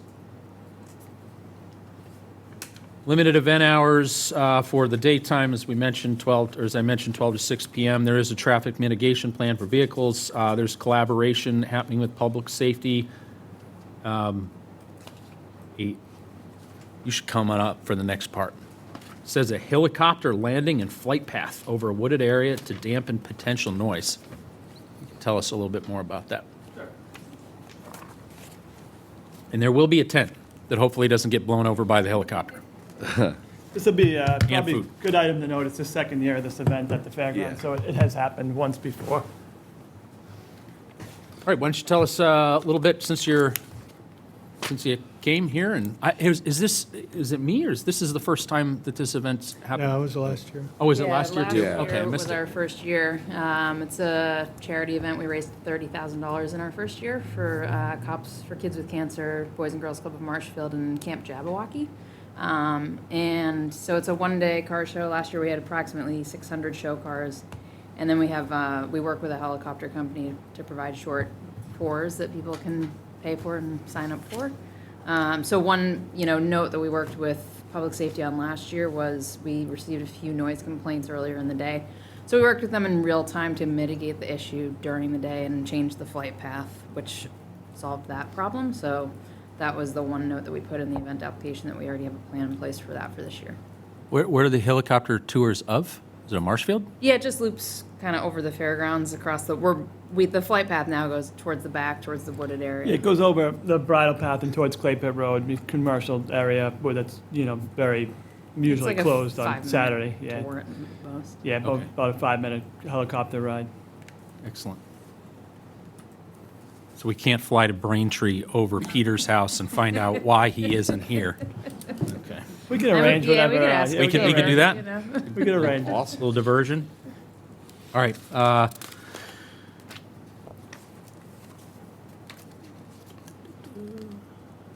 don't see any opposition from police other than how many helicopter rides and how often. It's just during that 6-hour period from Yep, 12 to correct. 6? And we worked with a helicopter company last year. They provided 2 helicopters, so it's 2 that fly during that period of time. And we've also discussed probably offering like a pre-registration this year. Last year, since it was the first year, people just lined up.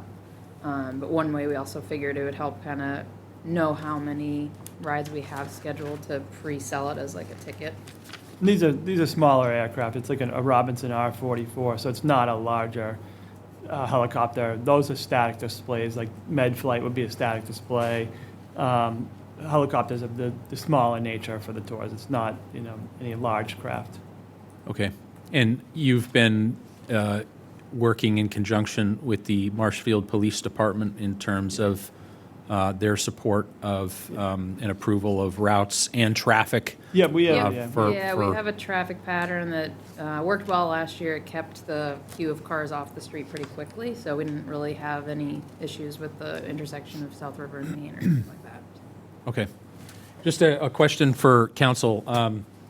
This is just my own edification. As far as helicopter routes and whatnot, is there certain restrictions of flight paths that helicopters can take with the exception of emergency vehicles? I believe that there's some type of clearance they need in connection with Marshfield Airport, but other than that, I don't know that there are any other restrictions other than they can't be lower than 500 feet or something like that crossing over a residential area. Okay. So as long as they stay over a certain, okay. And then they have to operate within all FAA and state. Yeah, if you're in the flight path of the airport, I'm sure there's radio clearance that are given. That's an unmanned airport, so, but I know that there's some type of restriction. Okay. And we worked with the airport last year. They didn't restrict anything. You know, it was out of courtesy. They said that, you know, the helicopters are always in conjunction with the GPS systems. They don't have to notify based upon like the level, the height that they're flying at, but they did as a courtesy, and the airport was fine with it. So we'll be in touch with their management and let them know, you know, the flight path and where it is. But they, you know, we work with the FAA as far as, you know, abiding by all those laws. Okay. And there's, you said that there'll be food vendors? Is that, okay. So, and we will be seeing those license applications soon, I'm sure. Most of the food vendors we use are repeat vendors from Levitate, and they have the common vics and the proper licenses. If not, we'll run them through that as well, so Okay. they're needing that as well. Mr. Kelly? Thank you, Mr. Chair. I know last year when this took place, I did get a complaint from somebody in regards to the helicopter. I don't even think it was on their application last year. That was the biggest concern right there, that nobody knew what was taking place in regards to the helicopter ride. So now it's on this year's application. People are aware of it. The only thing well, not the only, but do you create a map of where do you Yeah. have it on hand?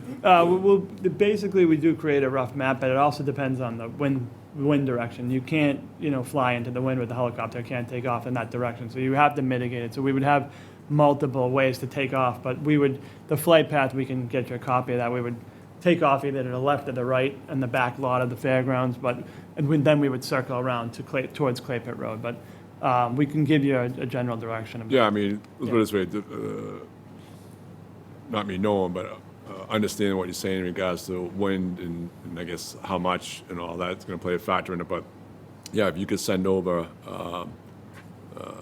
your options in regards to your flying route for our record, so in case anybody's asking, Yep. we'll have that on file Yeah. for it. And there was a question here from our fire chief. Are you going to be refueling the chopper at the fairgrounds? No, that's not really a possibility. If we had to refuel, they would go back to their home airport of Norwood, possibly Plymouth. It's just easier. They did have to be refueled once last year, and they returned to Norwood to refuel and then came back. It's in a helicopter. It sounds like Norwood's far, but it's not when you're, you know, traveling at that speed. So they would not refuel on site. And we'll have a detail from the fire department as well. We worked that out last year with Chief LaSalva and the deputy chief as well, but no refueling on site. Okay. And all costs in regards to police personnel and fire be covered by the event? Yeah, same as last year. We covered all the detail pay for Okay. both police and fire. All right. Yeah, I'm fine with it. As long as I say, ask you put in the motion in regards to them sending over their optional flight plans for our record. Thank you, Mr. Kelly. Mr. Rowland? I have no questions additional. Okay. I'd like to make a... where is it?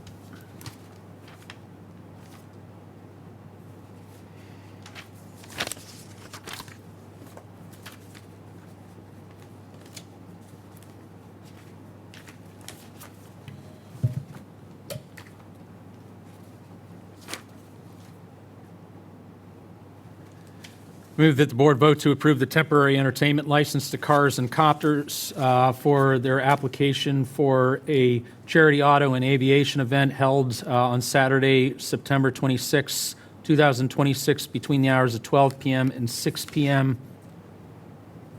subject to compliance and continued coordination with public safety and providing the select board with anticipated flight paths of the helicopter. Do I have a second? Second. Any discussion from the board? None. Seeing none, all in favor say aye. Aye. Aye. Aye. Motion carries 3-0. Thank you very much. Thank you. Thank Guys. Appreciate your time.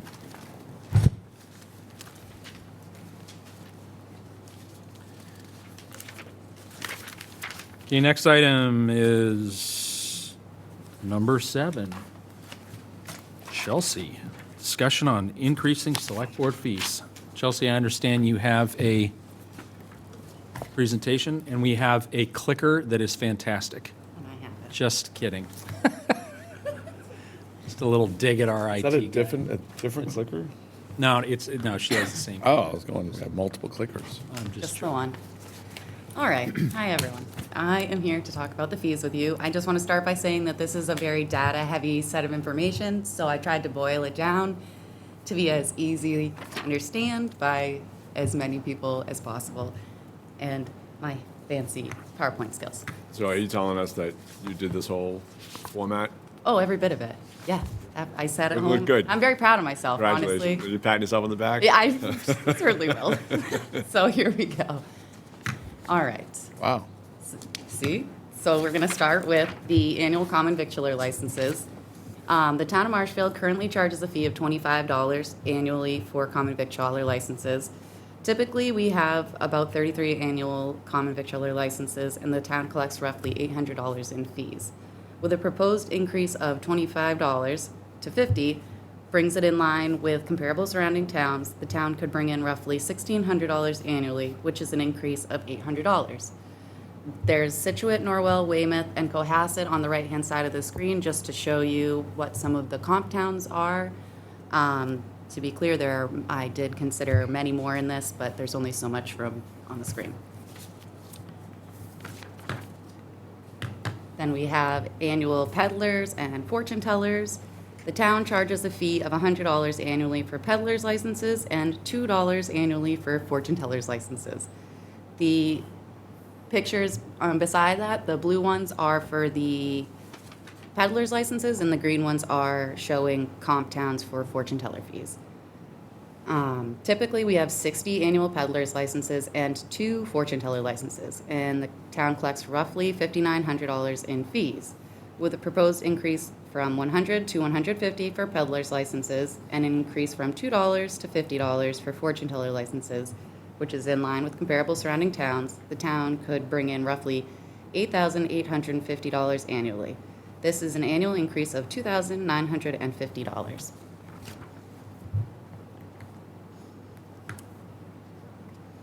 And next we have commercial parking. The town of Marshfield currently charges a fee of $1 per spot annually for commercial parking licenses. Typically, we have 29 annual commercial parking licenses, and the town collects roughly $1,823 in fees. With a proposed increase of $1 per spot to $2 every year, an increase for 4 years of $1, the town would bring in roughly $3,646 in the first year. This is an annual increase of $1,823 on the first year, $3,646 on the second year, $5,469 the third year, and $7,292 on the fourth year. As you can see, there's a breakdown of the fees on the right-hand side. This is just a suggestion.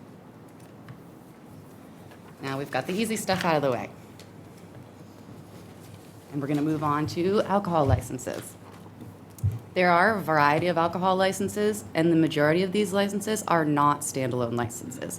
They can also carry common victualler, entertainment, seasonal alcohol, and in-holder licenses in conjunction with their alcohol license.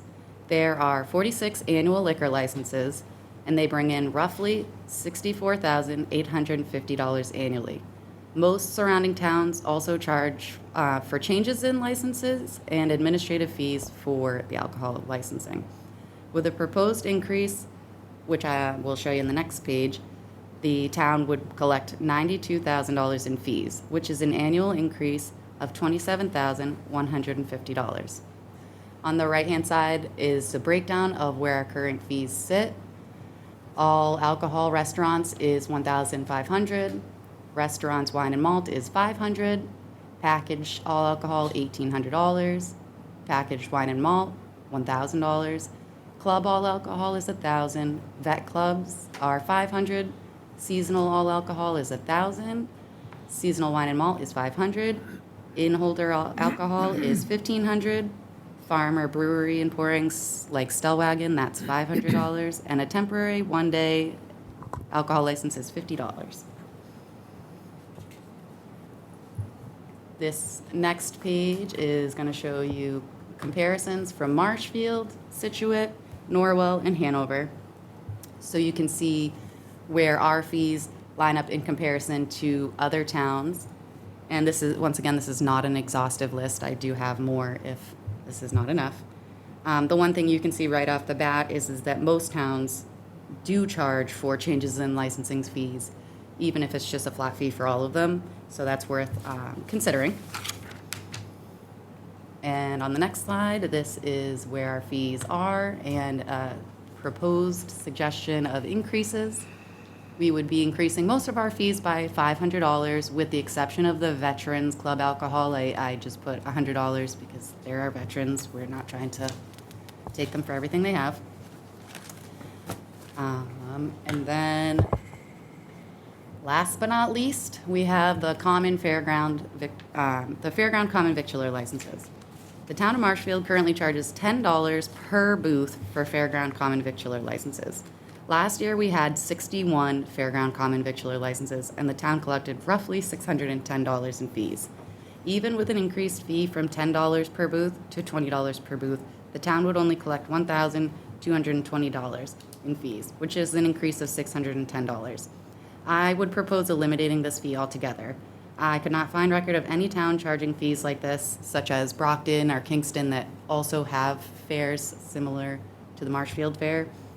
I believe that the amount of time, effort, and collaboration outweighs any fee we collect currently. And the Board of Health already processes all of these, collects their own fees, and it's my belief that the information on all these people could also be contained in the event application that the applicant submits to hold the event in itself. So in summary, with the proposed fees, we could bring in a total increase of $32,723 annually. That's it. Well done, Chelsea. Thank you. Well done. Well, first, I have to commend you for your abilities and your slides. I'm going to send my next bucket of slides to you. Yeah, I didn't even know you could ball up a slide and throw it away, but she did it, so That's great. it's amazing. When was the last time that we did increases as a town on most of these? From my conversations with Kate and Ashley, it has been at least 10, 15 years since we've increased our fees. Okay. All right, no, I appreciate that. And I really appreciate that you went through and analyzed how we compare to other surrounding towns. The commercial parking, could you go back to that? Sure can. Wait, we were on that, weren't we? Yeah, that should be right here. Nope. Okay, now I see what you're talking about.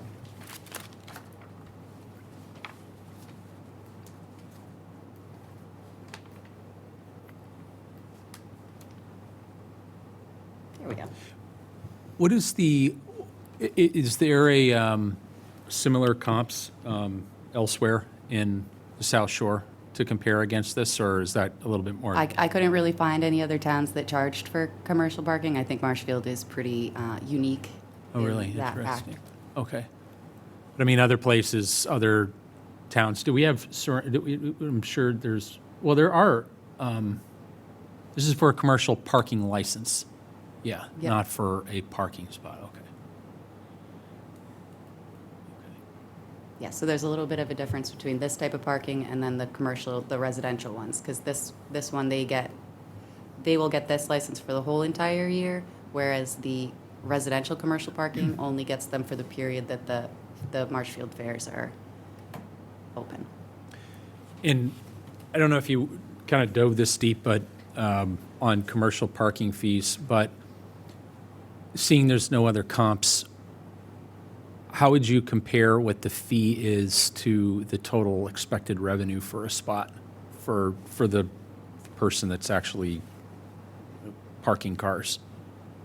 You know what I'm saying? No. Like, how much money would somebody who's parking cars, how much money would they make in a day versus how much are they paying in the fees? That's definitely worth looking into. I'm happy to delve a little bit deeper into it and see if I can find more information. I honestly don't.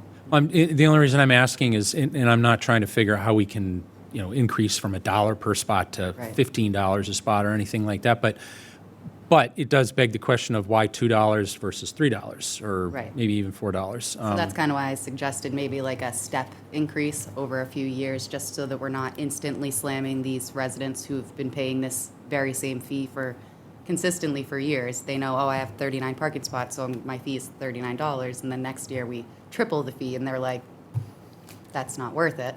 Now, these fees are they, I can't remember, you'll have to refresh my memory, are they charged to nonprofit entities, like Boys and Girls Club, for example, Levitate does a lot, no, they're excluded from it?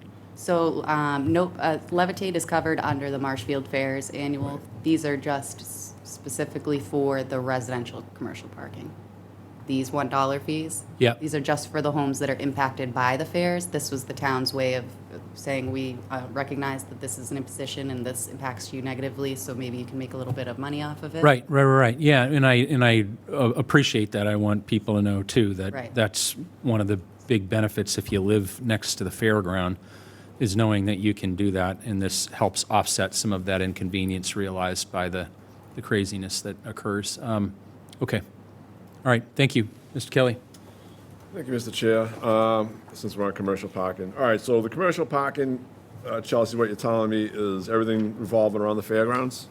Yes, that's all for the fairgrounds. Okay. I think before you got here, Chris, I think we had a discussion on this in regards to how much the residents pay, but we also wanted to get the backstory on how this all came about too, before we even. I remember there was a story. Yeah, you're right. Yeah, there was a backstory to it in regards to how this all came about. So I think before we entertain this, Yep. I think we should find out the whole, I think it went through a town meeting in regards to approving all this. So I think we need to find out what town meeting approved and how this all came about before we make a decision on the commercial parking, in my opinion. And then,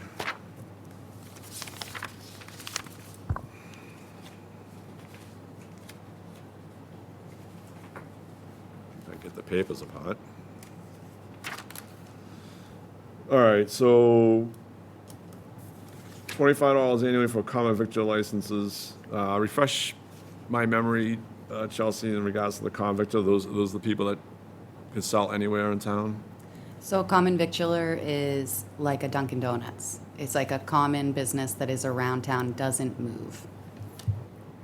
So I know it's, no, it sounds. standing, yeah. standing business, is what you're Yep. saying, okay. So we're charging $25 annually. That's all we have is 33? Yeah. So 25 to 50. You're saying that'll bring in 16, so an increase of $800. And this similarly can also be increased in steps as well. I just didn't want to go super hard and people come apply next year and they're shocked by how much the fees increased. Yep, that's something to take in consideration, do small increments. Yeah. That's good thinking on that one. And then, $100 annually for peddlers licenses and $2 annually for fortune teller licenses. So you want to go from $100 and $150 for the peddlers. And then $2.50 in the fortune teller. Yeah, we pretty much charge the smallest amount possible for fortune tellers. We're very much behind most other towns. Well, how many fortune tellers do we have in town? A whopping 2. Yeah, that's what I thought, so it's not gonna be making a No. dramatic increase, but I would say $50, I would say is, when you get the part for the comp, is that based on the fortune teller, or is that based on the peddler's license? Which one are you talking about? So the blue ones compounds? are the blue ones are relating to the peddlers and the green ones are related to the fortune tellers. Okay. And Norwell and Situate don't charge a fortune teller? No. All right.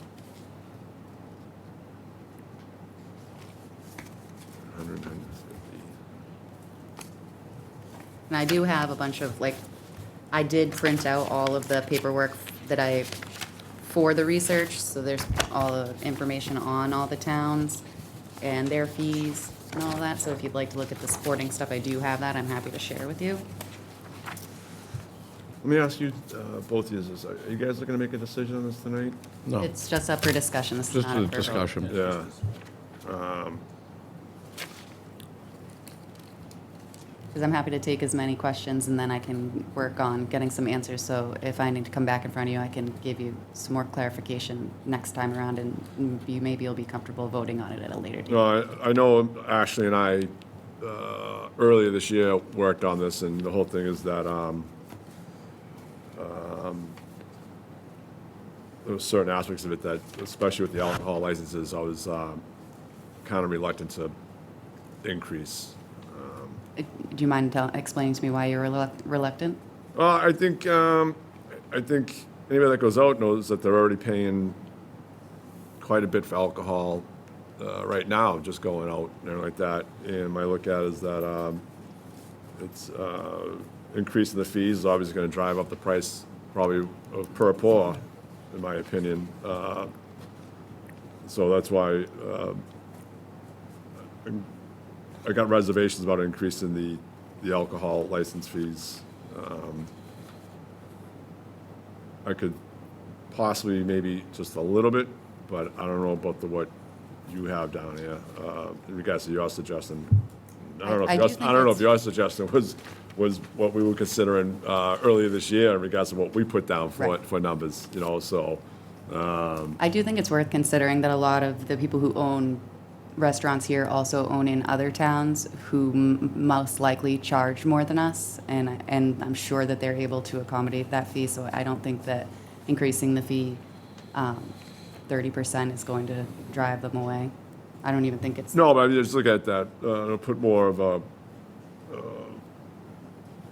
cost on the consumer.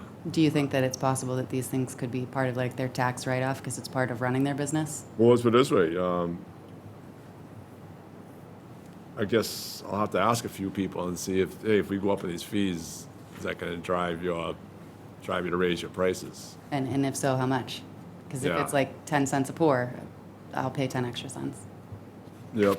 No, that's a good point. But I do think it's worth considering because for what it's worth, if we do increase all our fees, the restaurant holders are going to be the ones that face the most increases because like I mentioned earlier, they are not all standalone licenses. So if we raise the restaurant all alcohol 500 and then the common vic 25 and the entertainment 25, that's $600 increase from all three licenses that they carry. Right. Yeah. It's, all right, I'll have to give it some thought, and I guess there'll be further discussion amongst us in regards to what we want to do in regards to this. I think we covered it all in regards to it. I'm good on my questions for the time being. Thank you, Mr. Kelly. Mr. Rowland? Yeah, Chelsea, this is an excellent presentation. I applaud your thoroughness in your methodology and very clear. The comparisons are clear. I definitely think you've done a great job of identifying opportunities for the town without, distracting from, what's fair for the business or the licensee. So I think it makes sense. I mean, I think we haven't, looked at these in a while. Again, it's a smart way to look at ways that we can get in line with other communities. So that's about all I have to say about that. Thanks. I do have another question to ask. Just going off the last sheet. The temporary common vic license. Mm-hmm. How many of those did we get? Do you know? So last year, roughly, we had about 61 of them in between all of them. It could be more. Obviously, it fluctuates. It's sometimes hard to tack down some of the information from prior administration, like administrative staff, just because everyone files a little bit differently. But from what I could find, last year's we sold 61 of them for the Marshfield Fair, so it's pretty fair to say that it's probably going to trend very similarly most years. Yeah, so that's the one I think I've been saying, it's like we're only charging $10 for it, right? So, I mean, that one would be, I think we could probably go up to 25, I would Yeah. say, in my opinion, in regards to it. On that. And none of these are hard and fast. Obviously, I'm open to suggestions. These were rough numbers, and everything can be altered to suit. Yep. Yeah, I mean, the last page, you got a good breakdown. Then, then you have on the bottom administrative fees, change of license fees, which we don't charge, and an event. And then with the automobiles, what's the class 3, 4, and 5? Do you know? I do not know. You don't know what that is? That's the class, whether it's under repair, whether it's a new car being sold, or whether it's used and being sold. So I take it that, And we only have a couple of those. I have a list right here. We only have class 1 and 2 for what it's worth. We have 7 class 2s and 3 class 1s currently. so what were the classes again? Do you know? So you need the class 1, 2, and 3. There's class 1 is, I believe, new, class 2 is used, and class 3 means that you store cars under repair. And then 4 and 5? I don't know what 4 and 5 are. No, It might yeah. be International Car Dealership or something like that. Like we had one in Norwell that operated out of a office that sold cars by appointment. But I don't know.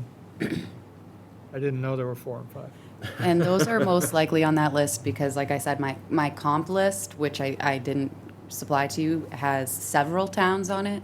So it probably includes some towns further down the list, like Nantucket or something that we don't have, but I had to still make room for it in the fee comparison. So that's probably why it's on there, even though we personally don't have those classes here. Okay, I appreciate it. That's all I have, Mr. Chair. Thank you, Mr. Kelly. Chelsea will take this under advisement, and if you could add this to the agenda for the 24th of August, is everybody okay with that? That we take it back up then, reconvening after we had a little bit of time to look at it, digest it, ask questions, et cetera? Perfect. All right, Yeah. thank you. Excellent. Thank you. Thanks, Chelsea. Okay, we're going to go on to agenda item number 8, a discussion and vote on a temporary event application for Marsh Vegas Fest Colby Loria.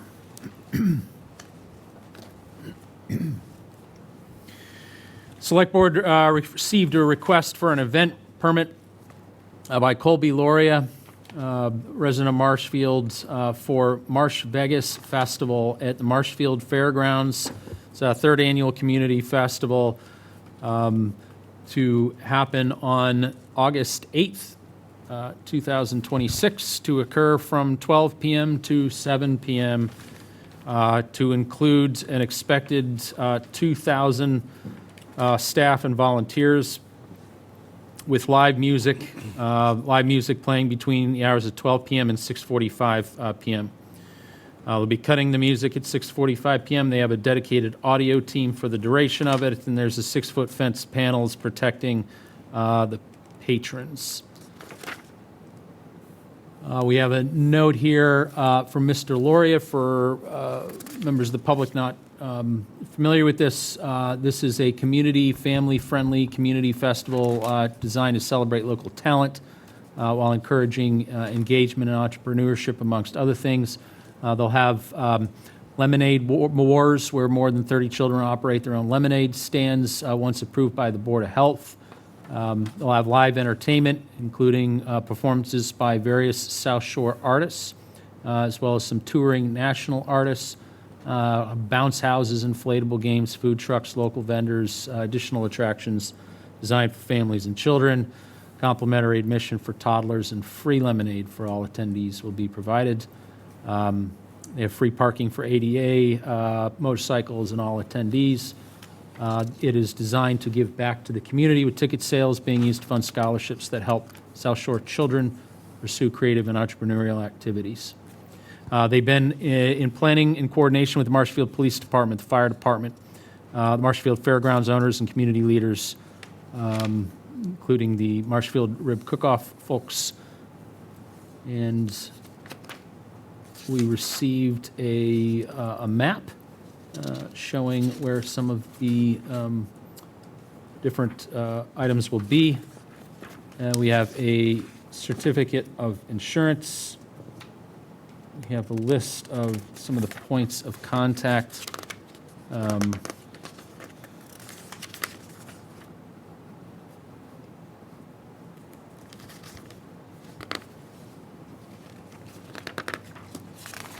And I checked today, it doesn't sound like there's no opposition or particular concerns from police or fire. Everybody understand is working together with the event organizer.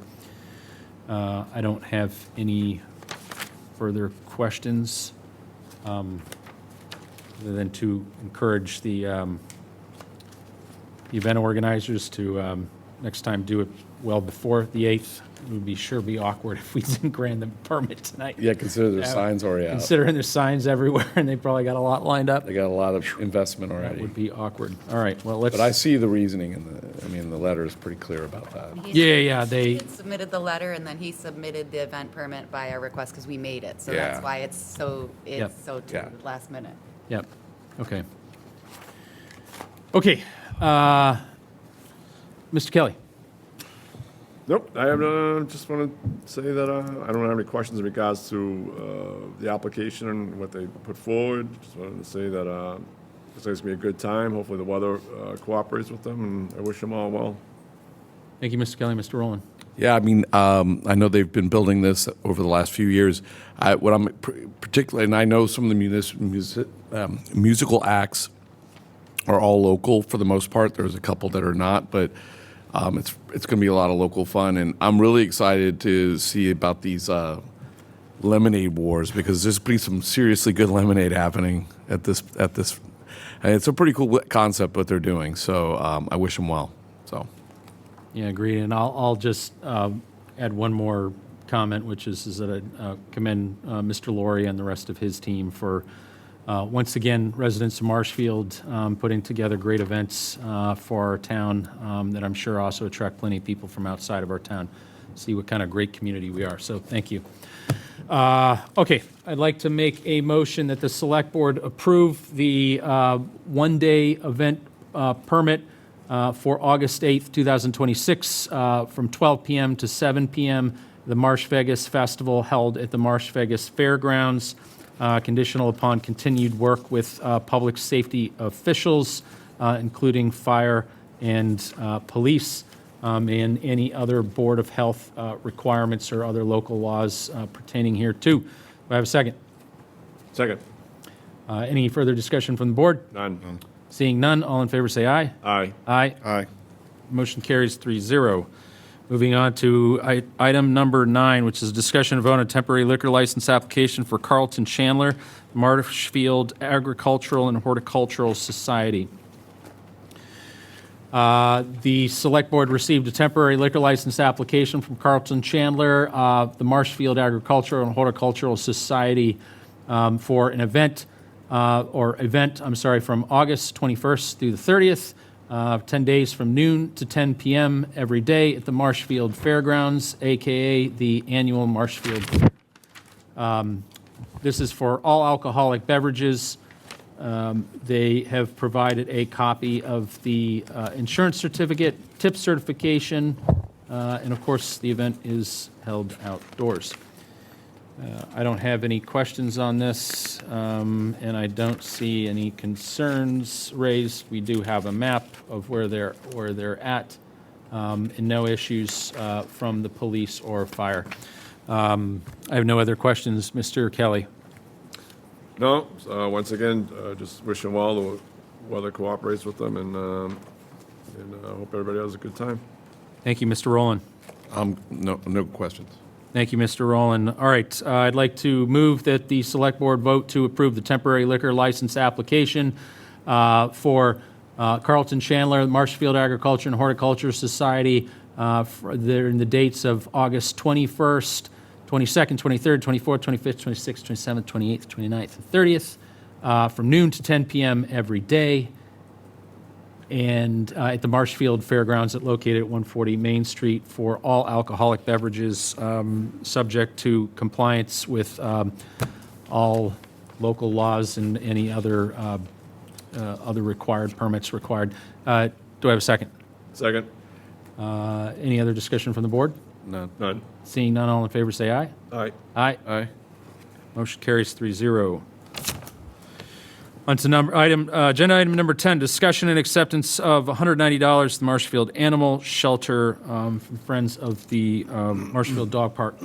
Received a letter, or I'm sorry, an email from Marshfield Animal Control Officer Alexander Forbes stating that this letter serves an official request to accept the donation of a cash amount of $190 by Friends of the Marshfield Dog Park.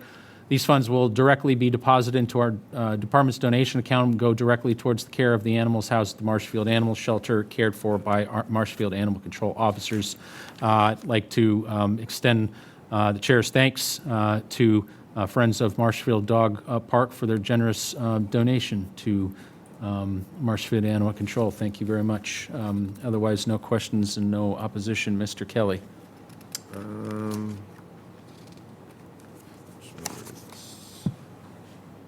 No, I have nothing. Once again, thank you to them for their kind donation. Thank you, Mr. Kelly. Mr. Rowland. No further comment. Thank you, Mr. Rowland. I'd like to make a motion that the Select Board votes to approve the donation of cash of $190 from the Marshfield Dog Park to be deposited to the Marshfield Animal Shelter donation account and to extend the board's appreciation for such donation. Do I have a second? Second. Any further discussion from the board? None. Seeing no discussion, all in favor say aye. Aye. Aye. Aye. Motion carries 3-0. Next up is agenda item number 11, which is a discussion and vote for the Run for the Hills 5K held at the Marshfield Hills General Store. The Select Board received a letter from the Marshfield Hills General Store located at 15 Stony Brook Road to inform the board that the Marshfield Hills General Store is planning to host a 5K Run for the Hills fun run on Monday, September 7th, 2026. The event will begin at 10 a.m. on Old Main Street, turn left onto Pleasant Street to the end, left onto Summer Street, and left again onto Prospect Street to the finish. This will allow runners to stay on the left-hand side of the road against traffic and provide convenience for the route. Volunteers from the community will be posted along the route to assist runners. Nominal entry fee in the race event will be concluded by 12 p.m. Proceeds from the race will be used for the benefit of the Marshfield community via the general store's discretion, and in particular funding for a scholarship for a deserving graduate of Marshfield High School. And this, I know this has been an annual event. They did provide a map of the routes, which brings back memories of going up that hill. It almost took me down. It's quite the hill right there at the end. Big hill. Yeah, it is a big hill. It's not Heartbreak Hill. No, but no, close, it's it's close. it's close. It's tough. And then you got a whole lot of high school students that you watch run right past you, and while you're huffing and puffing. No issues from police. I don't see any issues from fire. And we do have an event application that was submitted by the Chelsea. We do have an event application. It's noted that was received on July 30th for this. Is that correct? I'm sorry, I was scrolling Yes. past that. That's what it says, so. Is that one, yeah. And then Marshfield Hills General Store, it There's a says sticky note on it. emailed sticky an note event on it. app. Okay. Yes, I did email them. I haven't heard back from them. Sometimes they don't want to get back to me when they're used to doing. You emailed them about the application, or? So I was emailing people with the updated event application. Ah, just okay. Because you were looking to get into a more, Yeah, okay. I think they've been doing this for years. Yep. Yep. Same route, same thing. Yeah. Okay. All right, I don't have any further questions, Mr. Kelly. Nope, wish them all well. Have a good time. Thank you, Mr. Kelly. Mr. Rowland? Yeah, I'd just like to see Mr. Corral run up that hill. Oh, did Yeah, did he? No, I don't know. Oh, you'd I'm like to see joking. him I'd go. like to see him do it. No, no, I have no further comment or question. All right, thank you, Mr. Rowland. I'd like to make a motion that the select board votes to approve.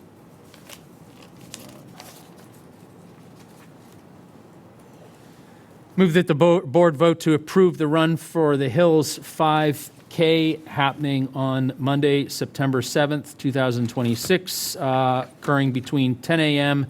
and 12 noon p.m. On Old Main Street and in the vicinity as per the map provided to the select board. Do I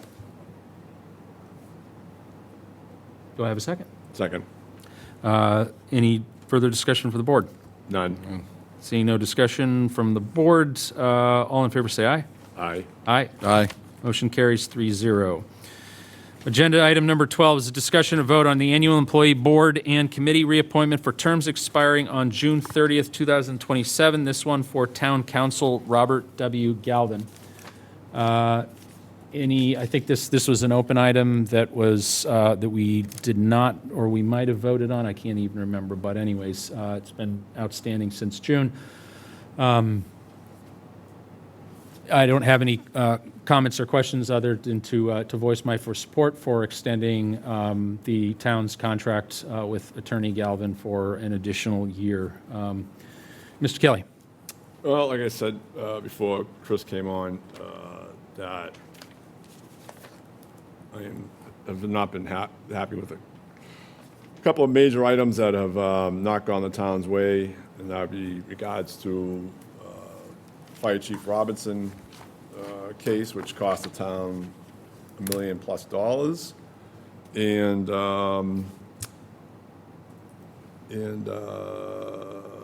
the MBTA zoning, which I think could have been done a whole lot better by Mr.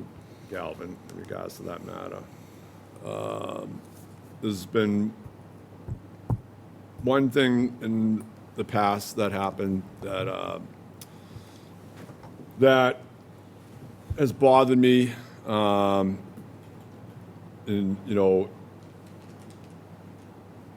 it just it should never have happened, and it really makes you question in regards to those who work for the town and all that and everything. And I'd like to play the video. Can you play the fake roll 50%, please? Fake roll.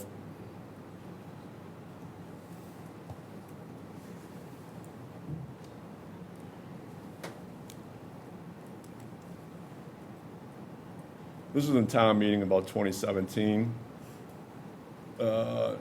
Special, as you see, Norris. Can you turn it up?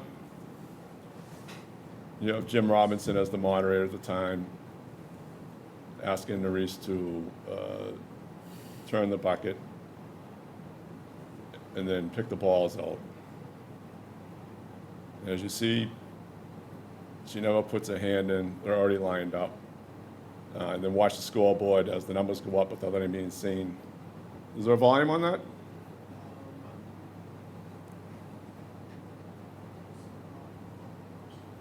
You see Bob's hand go up 3. And you're gonna see the guess number 0. That's gonna move without anything being said. Of course, for some reason, there's no volume on this.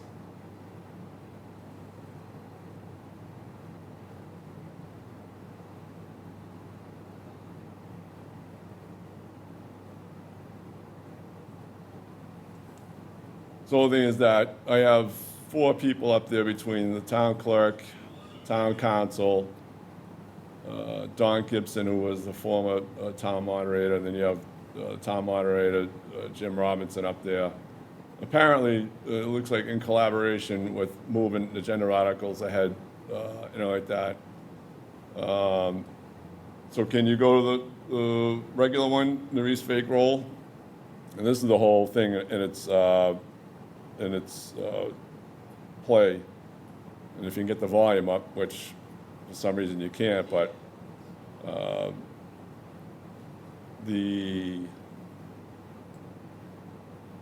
you can hear at the end, everybody laughing as Maurice puts her hands up in the air, oh, it just happened. And these are the concerning things that I have in regards to how this town operates. Will be the middle school roof article. Yeah, you can replay it. We're gonna roll the ball. I really like the sound of that. Can we just roll it one good time? Okay. And we're gonna take out two articles. We're gonna take out two balls. The first one will be, the number in green is the article that's on deck, and then we're gonna draw another number to let the people know who's coming up next. That helps with our efficiency. So, who's first? Article 3 will be the middle school roof article.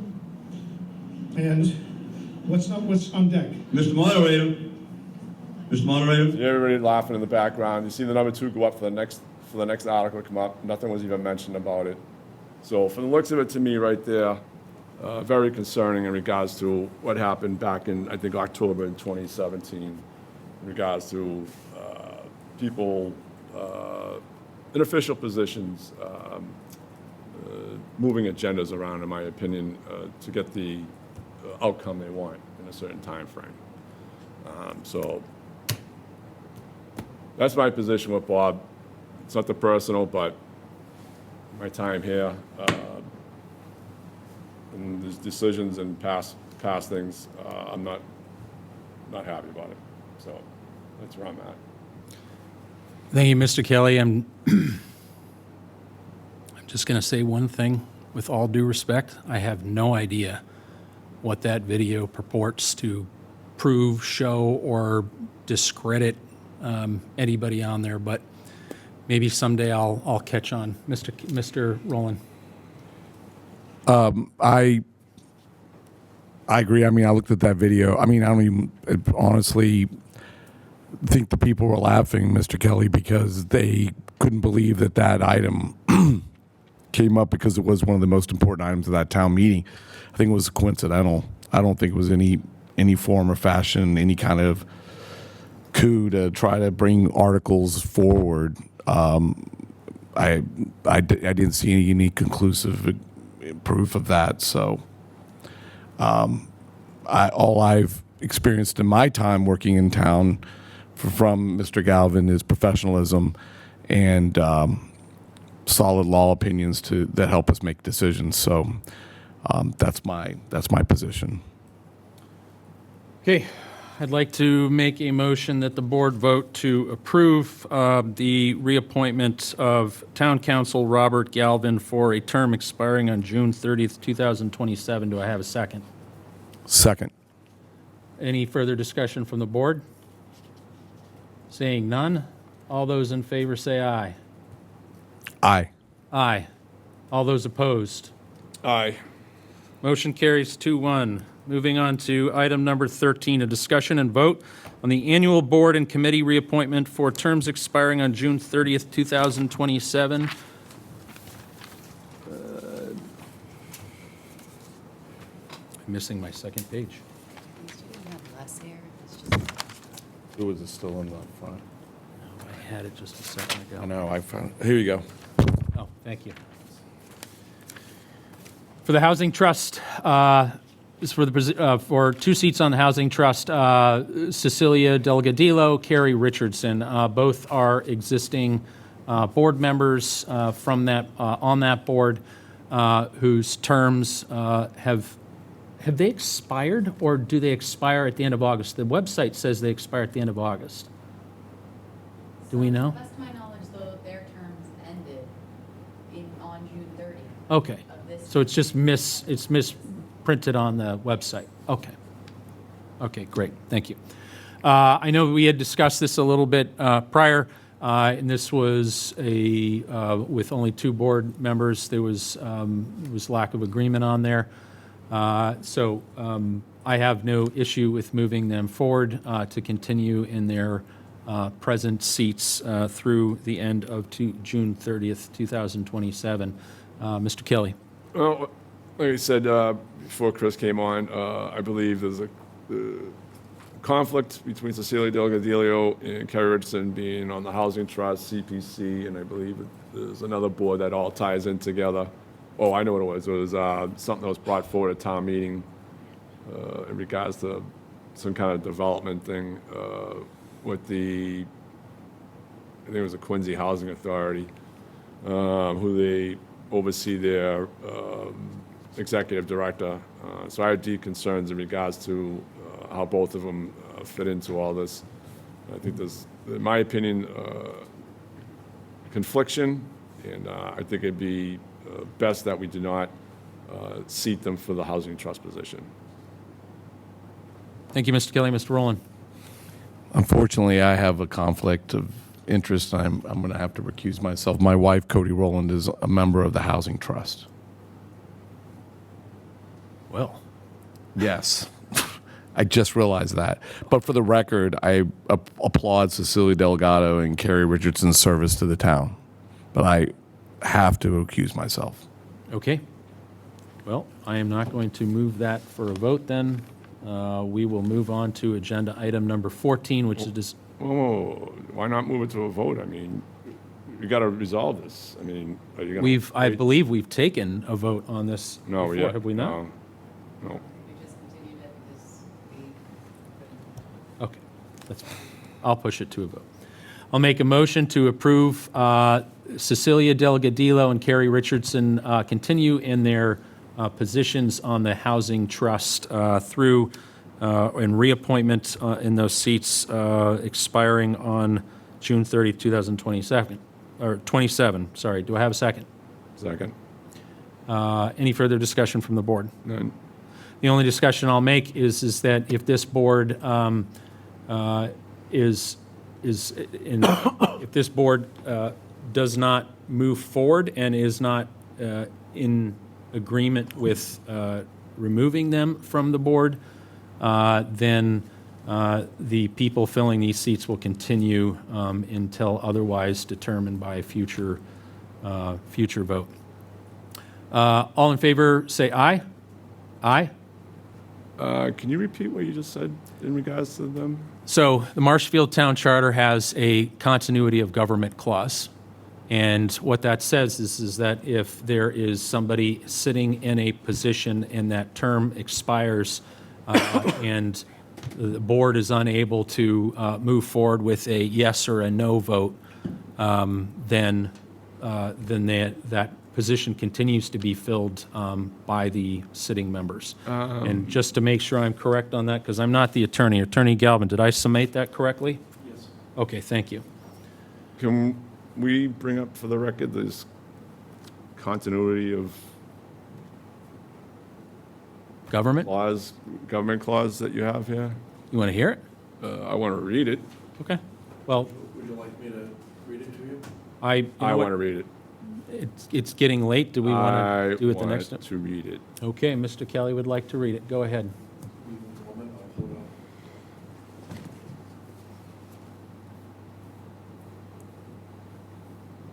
And you're going to have to redo the motion because you can't be doing a motion then adding language in after a second either.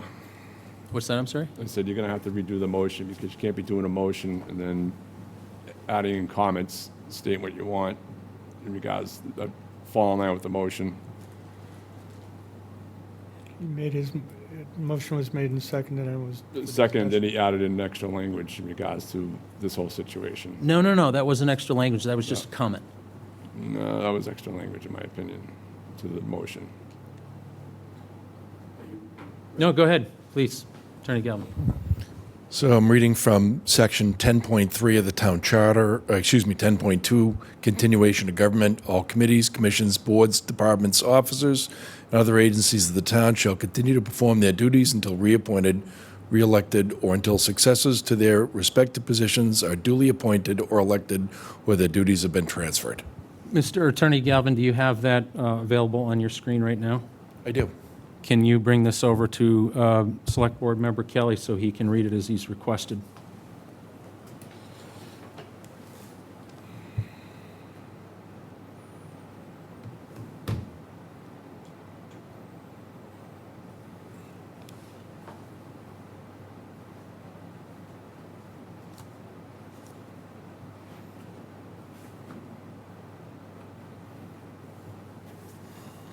Yeah, So the boards and committees continue operating until successors to their respective positions duly appointed. So this, by not putting them on doesn't necessarily mean this committee or board stops functioning. That's all that means. Can we get counsel to opine, please? I disagree with Mr. Kelly. Thank you, Mr. or Attorney Galvin. Okay, well, we'll take a vote. Well, let me first make another motion. I make a motion that the Select Board vote to approve that Cecilia Delgadillo and Carrie Richardson continue and be reappointed to their positions on the Housing Trust for terms expiring on June 30, 2027. Do I have a second?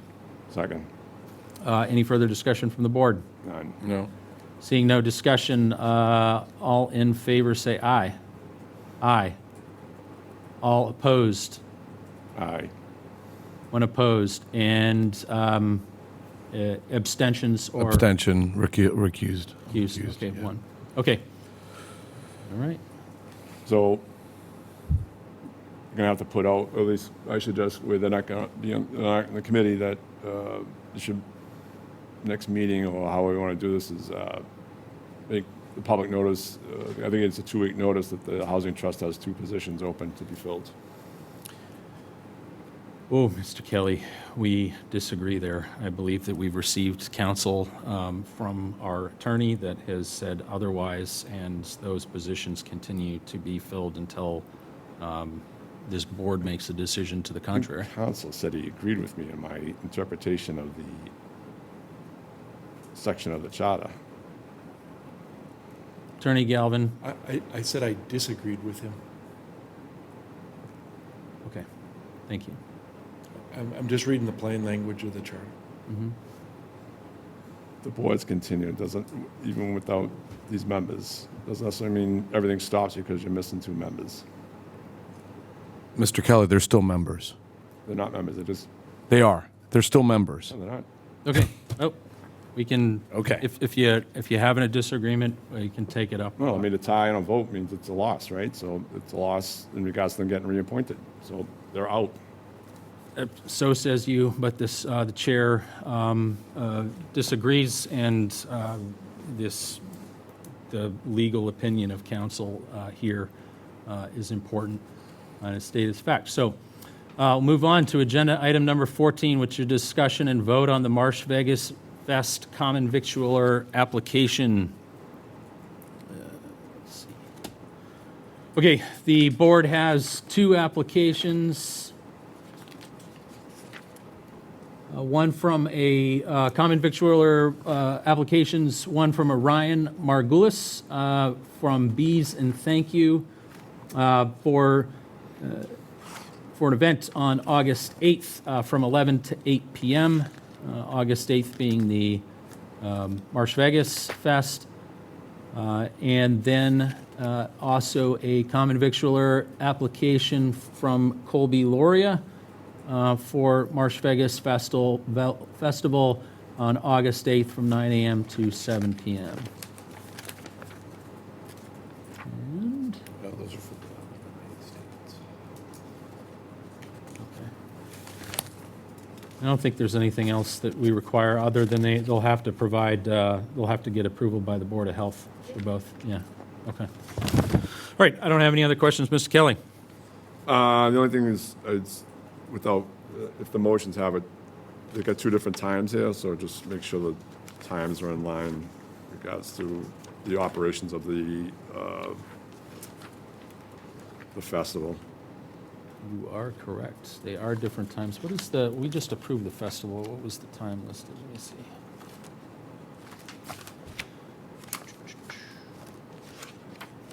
It was from 12 p.m. to 7 p.m. 12 p.m. to 7 p.m. Okay. All right, so in the motion, it'll be 12 p.m. to 7 p.m. Any other questions? No, that's it for me, thank you. Okay, thank you, Mr. Kelly. Mr. Rowland? No further questions. All right, seeing no further questions, I'd like to make a motion that the Select Board approve the common victualler license applications from Bees and Thank You, as well as Marsh Vegas Festival from Colby Loria. Let me start all over again. Make a motion that the Select Board vote to approve the license applications from Ryan Margulis for Bees and Thank You and Colby Loria for Marsh Vegas Festival, both to be occurring at the August 8th, 2026 Marsh Vegas Festival between the hours of 12 p.m. and 7 p.m. Do I have a second? Second. Any other discussion from the board? None. None. Seeing no discussion, all in favor say aye. Aye. Aye. Aye. Okay, motion carries 3-0. All right, last but not least, agenda item number 15, discussion and vote on Marshfield Fair common victualler applications. We have a few here. 13 in total. Okay, we have common victualler applications from Karen O'Connor of Anna's Fried Dough for one food stand at the Marshfield Fair, which is August 21st through August 30th from 10 a.m. to 10 p.m. We have another from Terry Gappa of Gappa's Lemonade for the same time, same duration, same location. From a Matthew James of Rocco's Donut Company, same time, same location, same date.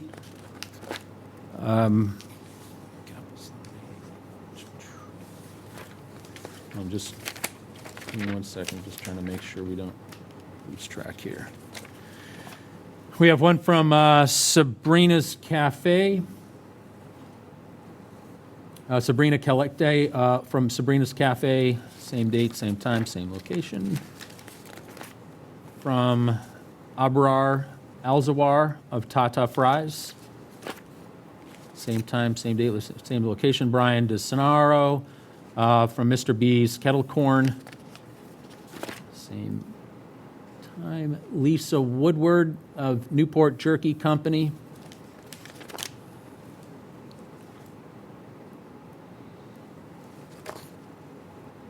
Sweet Serendipity, LLC.